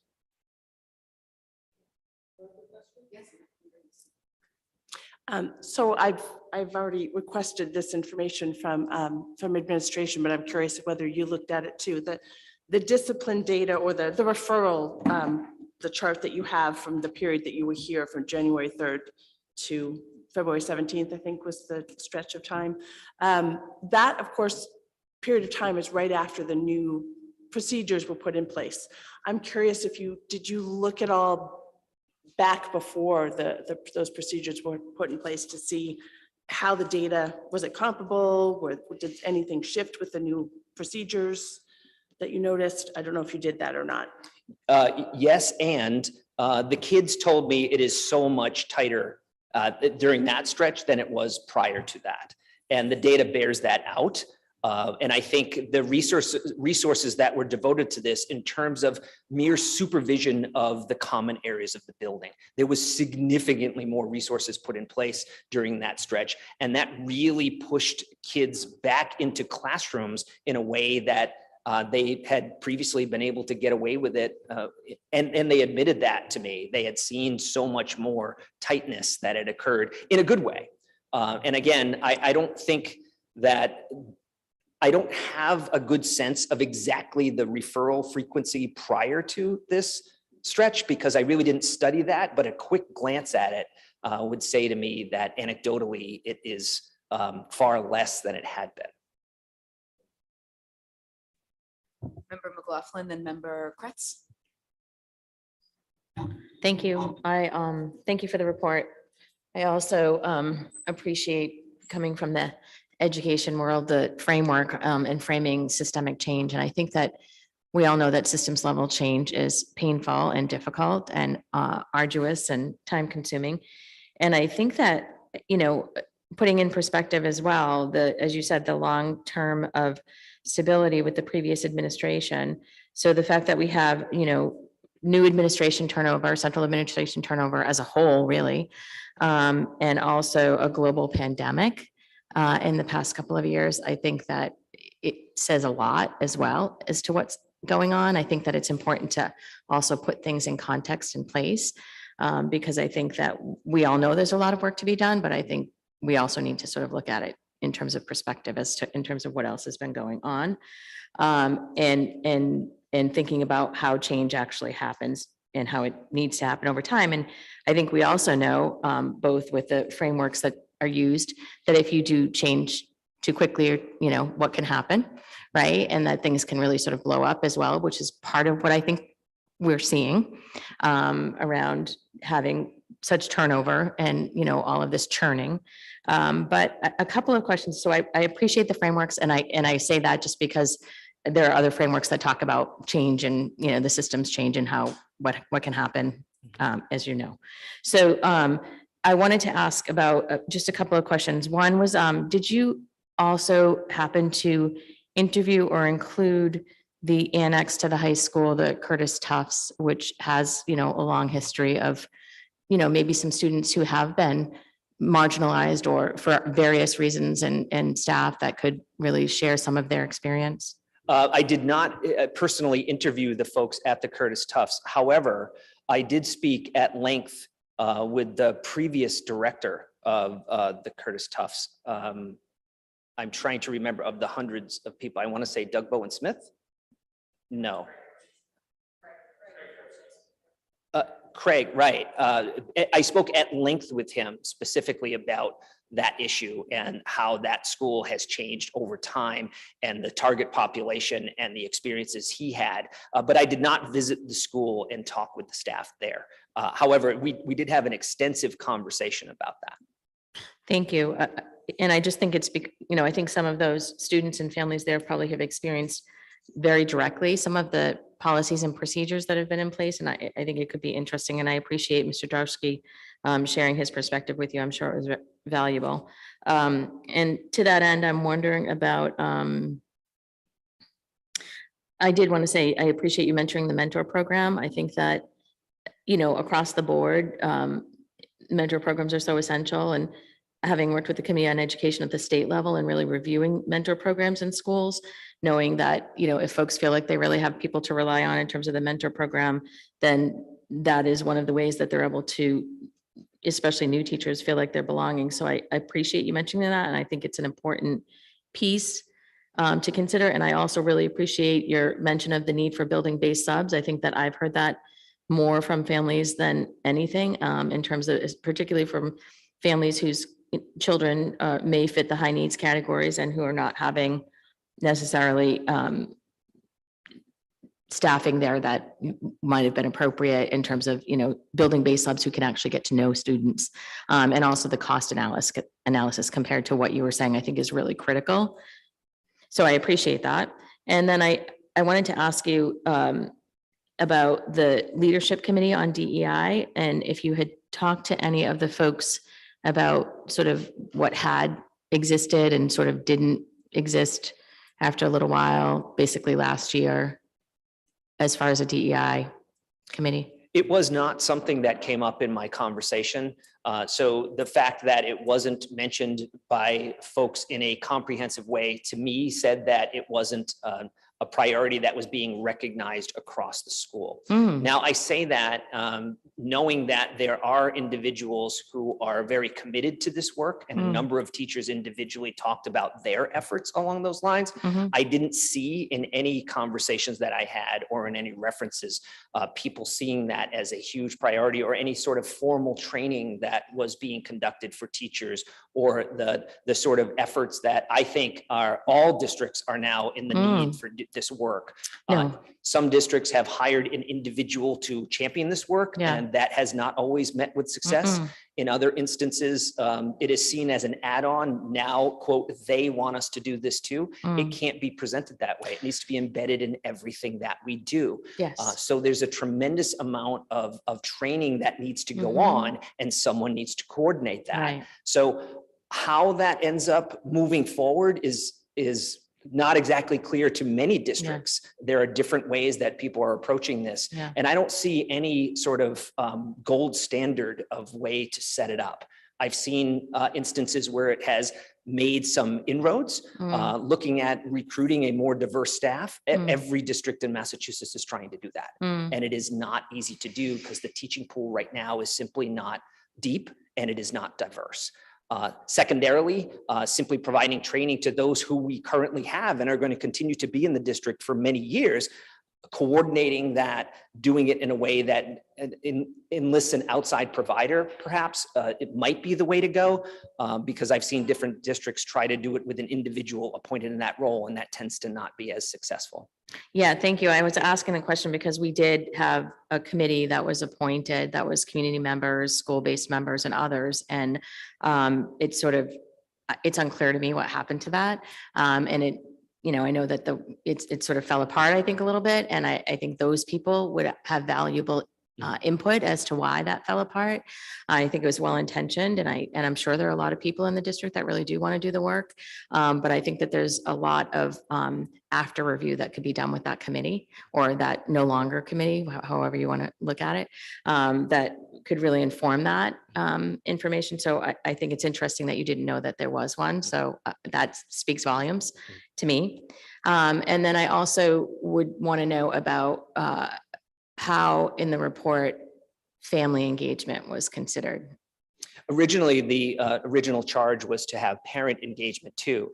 And at the time, as I started moving down that path and speaking with Megan Fidler-Carey, I believe there was a goal of having a survey that would go to parents. So I backed off from individually looking at individual parent interviews.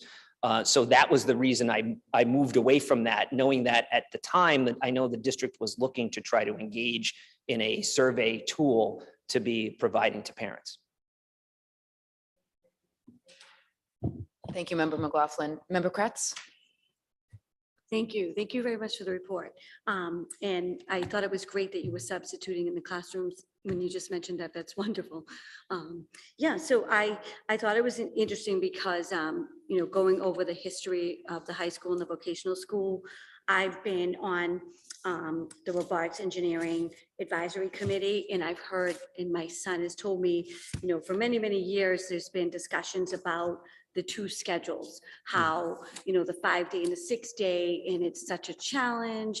And I've heard from students that were in my advisory committee that, you know, it's so frustrating. Some students couldn't take a foreign language. I know my son didn't take a foreign language because the schedules were too restricted. There wasn't enough room in their schedules. So it's interesting that you discovered this, and, you know, it is something that is contractual that, you know, we're working on, or that's going to be worked on, you know, as another task coming up. I mean, it's going to be, you know, I think challenging, but I think at the end result, it will, you know, open up the schedule so that there'll be more opportunities for students.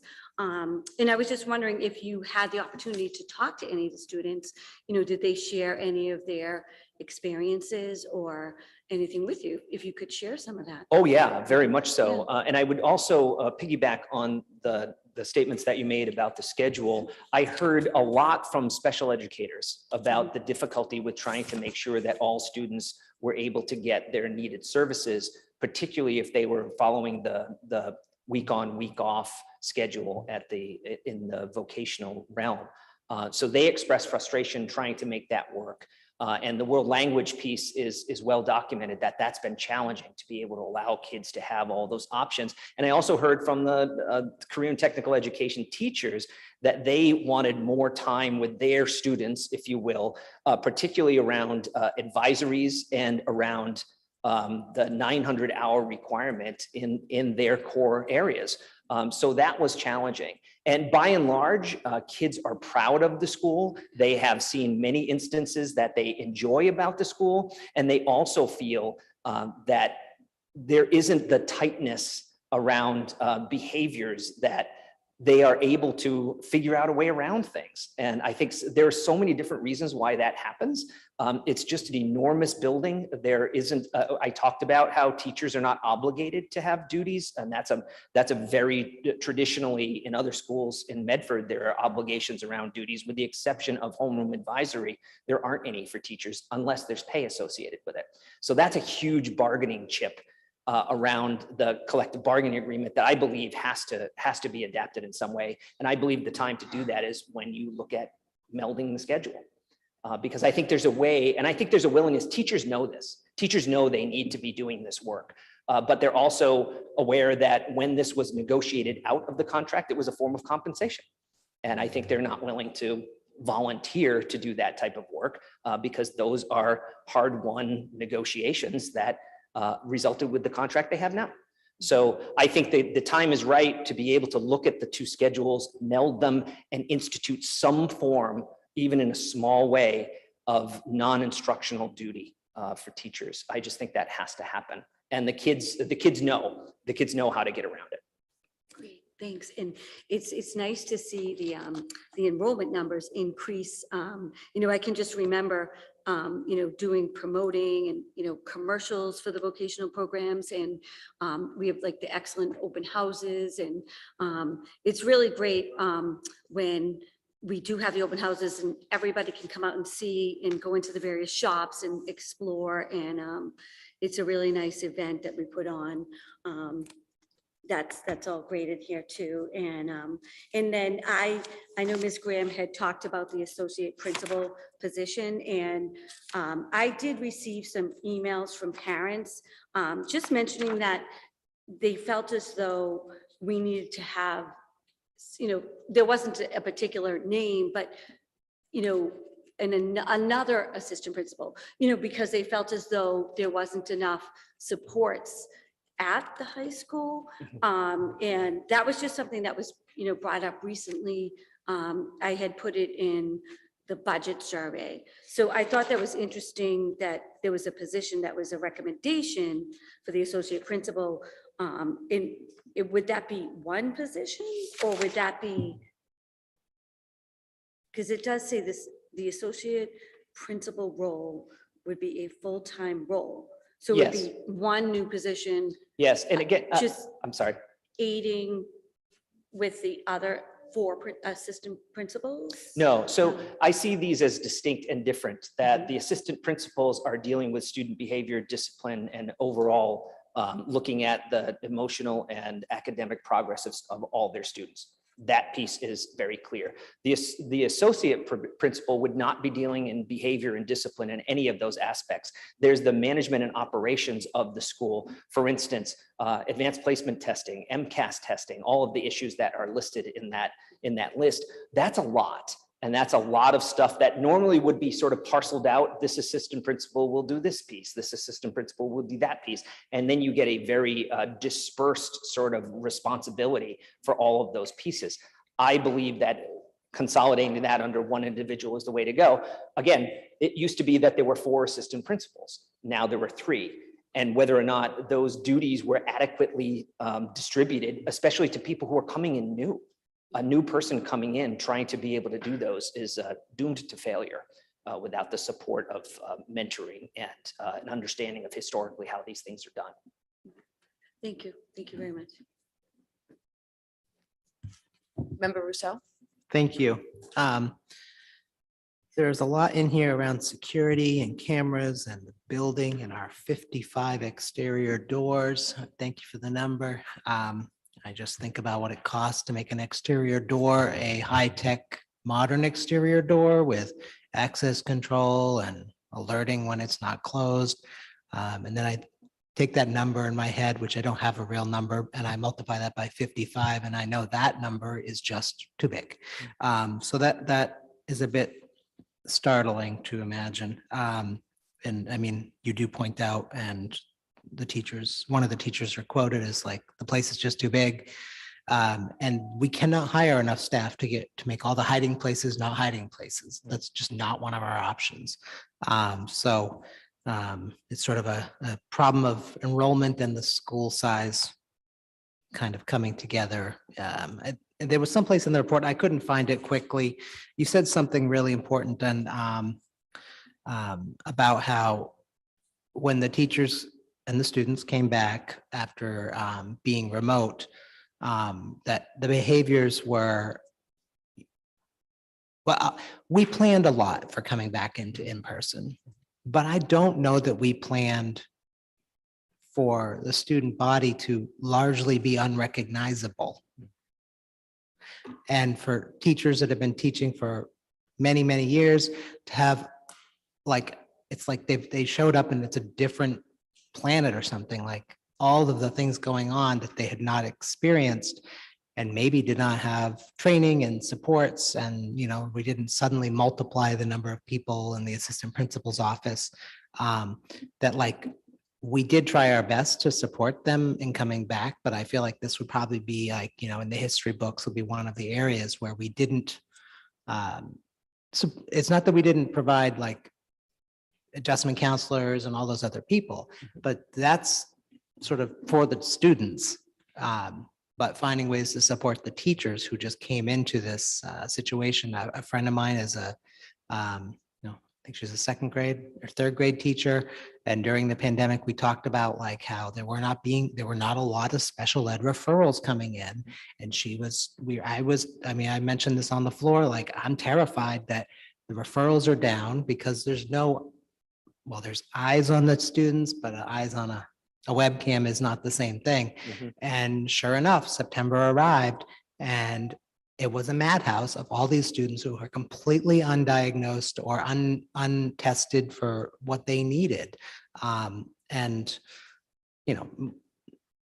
how much of that could have ever really been supported will be an interesting thing. Some people I'm sure will study, but we couldn't just magically create a second teacher to sit in every classroom or whatever, that those people don't exist. So I just think it's really important to recognize that the teaching staff wasn't prepared because they couldn't be prepared because we didn't know. None of us have been through this pandemic. And even if we had pandemics every 25 years, we never would have had a pandemic on Zoom. So it's like, no matter how more common pandemics become, this will be the first one where kids actually kept going, sort of. And I hope we can take a lot of these things away because, the global authorities indicate we can expect more pandemics.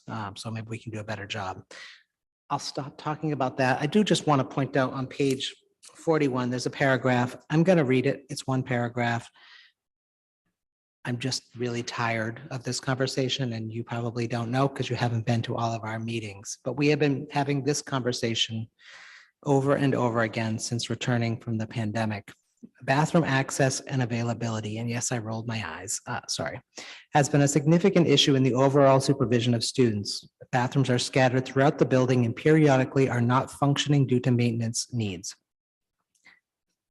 Some bathrooms are routinely closed deliberately to limit supervisory requirements for staff. This is a relatively common practice in large comprehensive high schools, but the number and location of open bathrooms at Medford High School changes on a daily and sometimes hourly basis, creating frustration and confusion for all involved. These changes are usually a result of lack of monitoring coverage. When monitors are not available, bathrooms are locked and students are sent to other bathrooms. A couple of questions in there. Students are sent to other bathrooms. If there's nobody to cover it, they're not sent. They're left to wander to find another bathroom. Am I correct? I believe in most instances, there's a sign placed on the door. Okay. Indicating where kids should go. And those are, the attempt is to try to, I don't want to imply that this doesn't happen in other schools. There are bathrooms in other remote areas of schools that typically are not open to the public and to students, I should say. So I think the challenges have been trying to bring a system up to speed immediately after this incident that occurred in December that would provide coverage across the building. That was a lot to try to maintain. And sometimes somebody had signed up for coverage and they happened to be out that day. And then that would result in a scramble to try to find somebody to cover. And if they couldn't, that bathroom was closed and a sign was on the door and they'd be directed somewhere else. Thank you. Those reasons make sense to me. We have all had to go to the bathroom and not been able to find a bathroom though. The changes happening sometimes on a daily or hourly basis. Are we really getting signs up there on the fly in the moment that are always accurate that tell a student where to go? Because, my daughter doesn't go to her locker anymore. She just violates the policy, whatever it is, or at least in the handbook, and carries all of her books with her in a backpack all day. That's partially related to scheduling and a lovely asbestos challenge we had in one of the halls that took out her locker area. But when I think about 3 minutes, my high school was a similar number of students, dramatically smaller footprint, and we had 4 minutes. And I still remember thinking 4 minutes was nuts. Like, how can you get anywhere in 4 minutes? And if you're like, ninth grade is in this wing, maybe that makes sense. 10th grade's in this wing. But we have students traversing like the entire building in their 3 minutes. So, when I think about that, and then I think about they go, the bathroom's closed. Is there, I don't think 100% is an unreasonable expectation that every bathroom has a sign 100% of the time that correctly says where is an open bathroom, not 95% of the time, 100% of the time the sign is correct. Like, we have an awful lot of people working in that building, and it's one thing that matters a lot to somebody who's looking for a bathroom. And when we talk about student behaviors, well, one thing that's important is that we might want to consider respecting our students. And while I agree we can't have all the bathrooms open for plenty of very good reasons, if the bathroom is closed and the sign says to go here and you go over there and that one's closed and there's no sign telling you where else to go, I would feel very disrespected as a student who is supposed to be in class learning. I mean, we can ignore the fact that that means they're not getting an education while they're on the hunt for a bathroom. But it's obnoxious that I'm talking about bathrooms, but we have talked about it so many meetings that you have been lucky enough not to participate in. And I'm really exhausted and I'm not running around looking for a bathroom. So thank you for answering that one question about like the why. Is there's coverage all set up, everything is lined up, and then somebody's out sick or somebody, there's lots of other reasons why a staff member couldn't make a coverage. But I just want to make sure that this signage issue is, NASA level accurate, because it's a big building to be running all over the place. And by the way, having to go pee isn't the only thing our students need to use bathrooms for, which, we still don't have menstrual products in all of our bathrooms, but that's a different conversation. Thank you. We have a resident, S. Diaz. If you could state your name and address for the record. Hello, can you hear me? Yes. Hello, Sayoa Diaz, 143 Lake Street in Arlington. I was one of the teachers meeting with with Michael. Sorry, I'm sorry, Michael. And I wanted to thank him because he was, I don't know, and I'm speaking for myself, but a lot of people in the building agree with me. Is the first person that really was listening to us. A lot of the, I mean, everything Michael said is correct. And he's just presenting to the committee what we teachers have been saying for months. And I remember in the last meeting, in the meeting we had after the stabbing, one of the teachers said, please listen to us. And everything Michael said is correct, but we have been saying that for so long. And I'm not saying that the school committee is not doing their job or anything. No, what I wanna reiterate is that we need everybody to be on the same boat.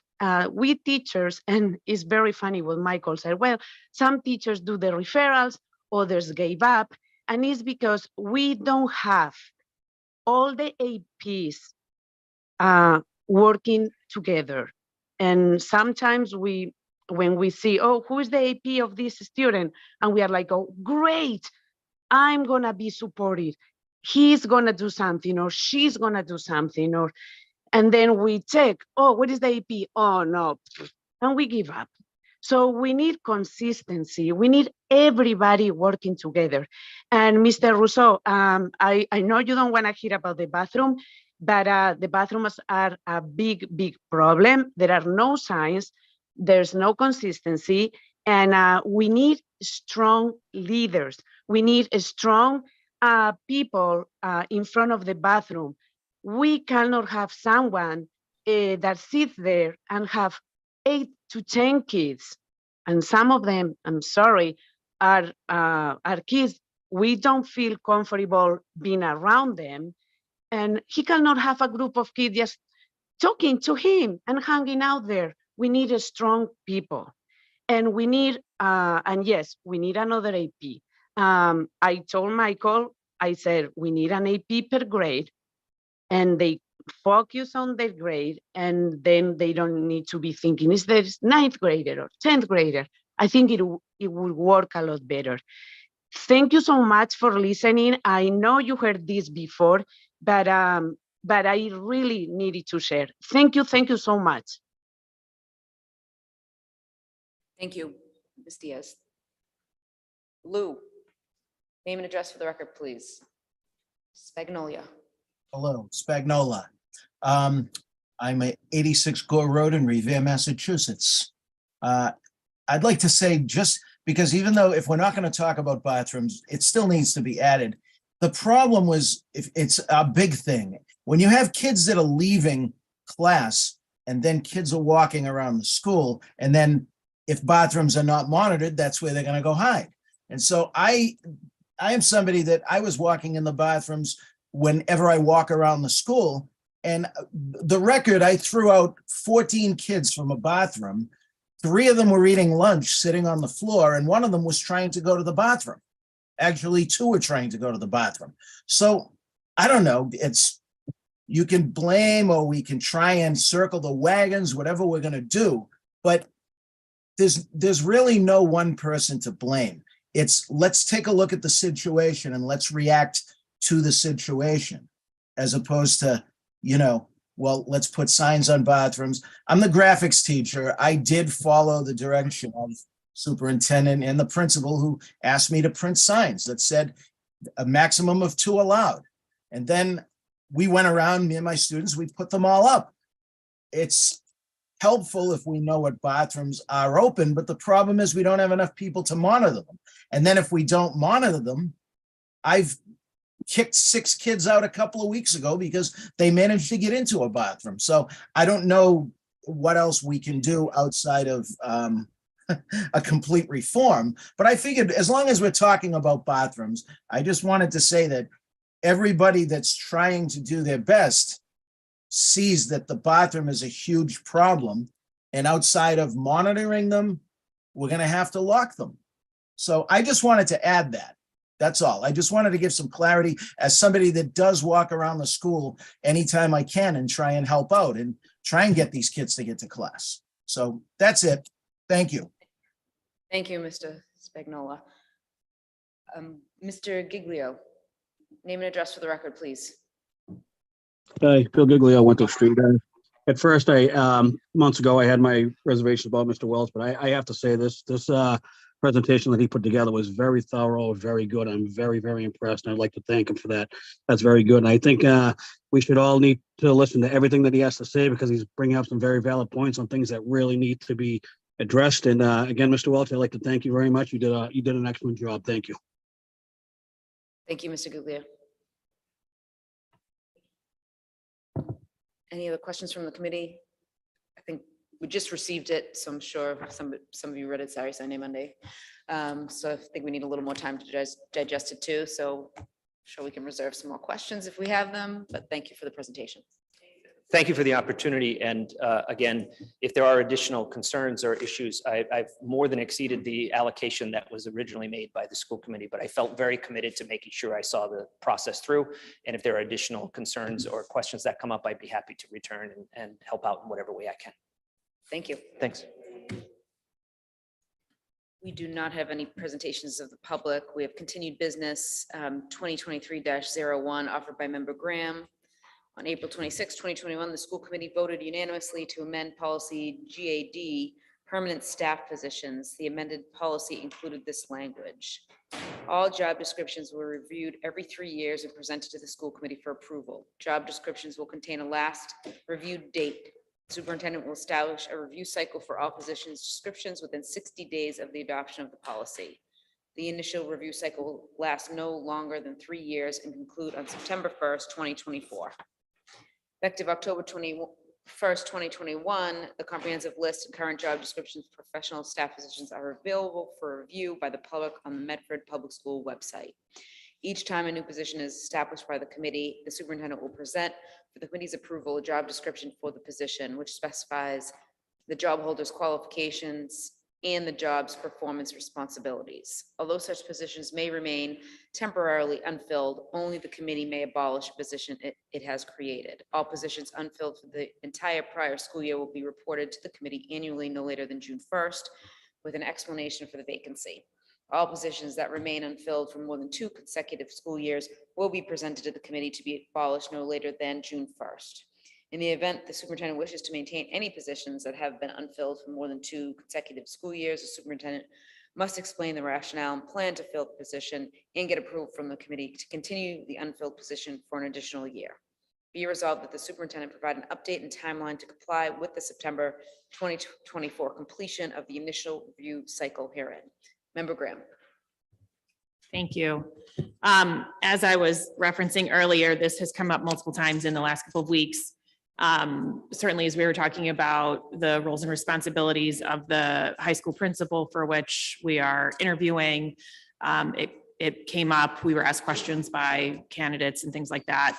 But we did several years ago try to establish a process that would make sure that we are thoughtfully looking at these positions on a regular basis.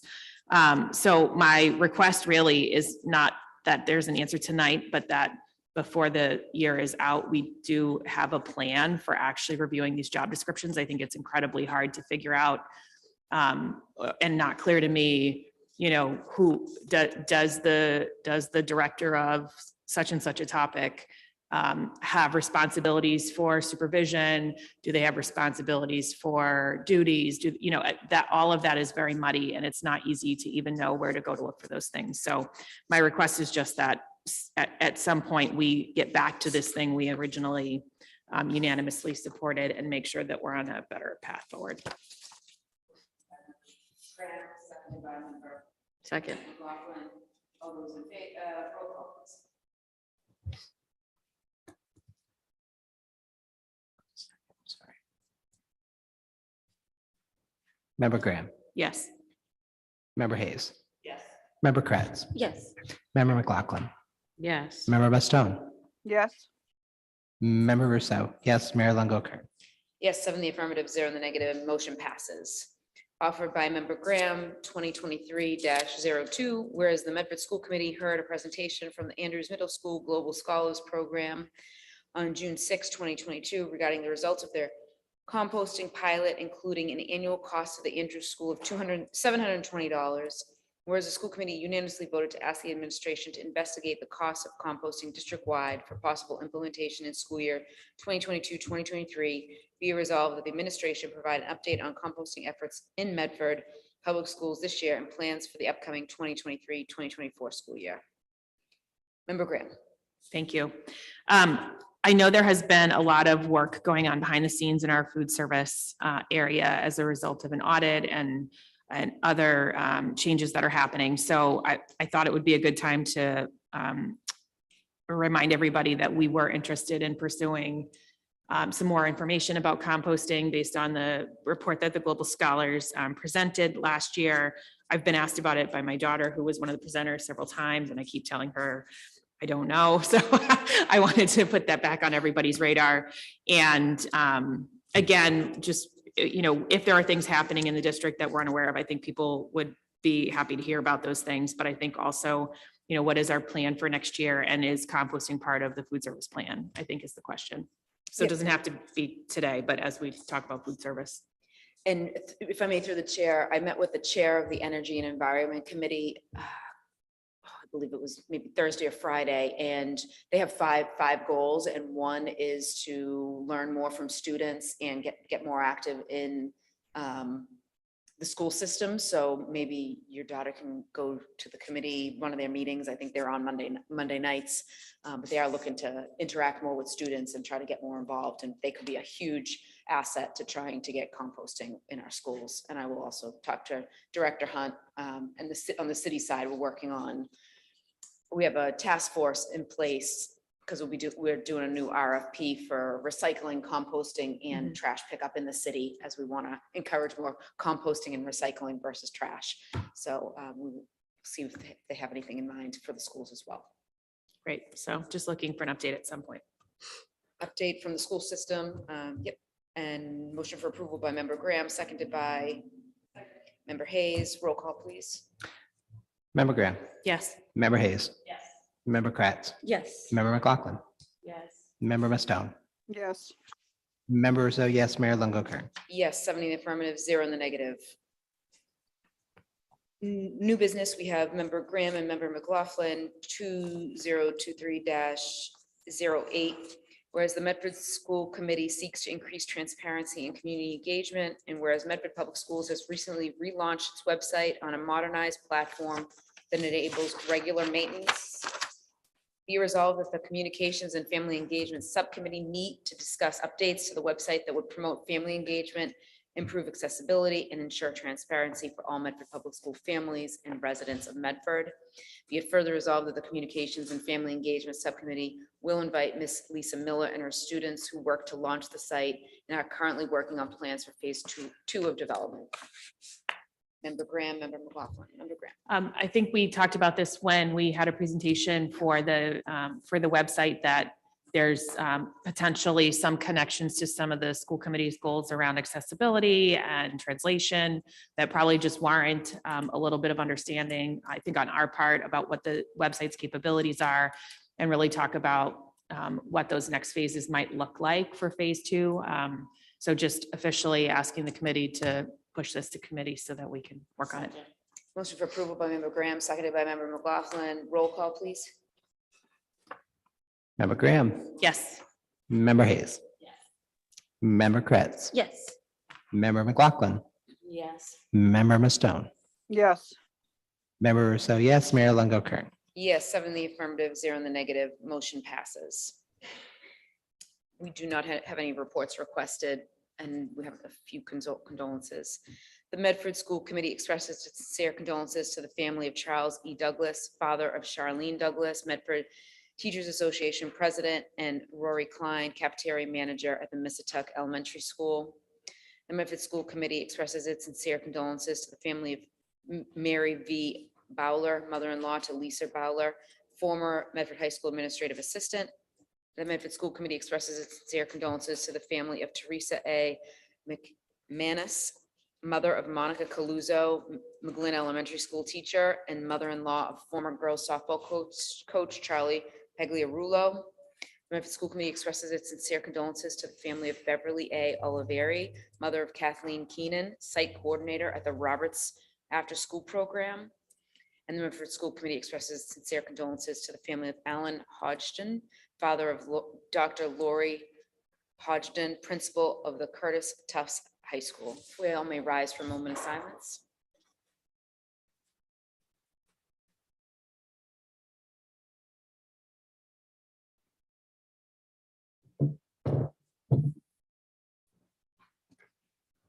Our next meeting is the 9th regular school committee meeting. It'll be held on the 15th of May in the Alden Memorial Chambers, Medford City Hall, in addition to Zoom.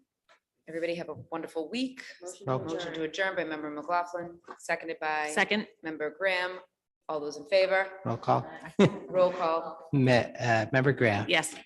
member Hayes, Yes. member Kratz, Yes. member McLaughlin, Yes. member Mustone, Yes. member Rousseau, yes, Mayor Longo Kern. Yes, 70 affirmative, 0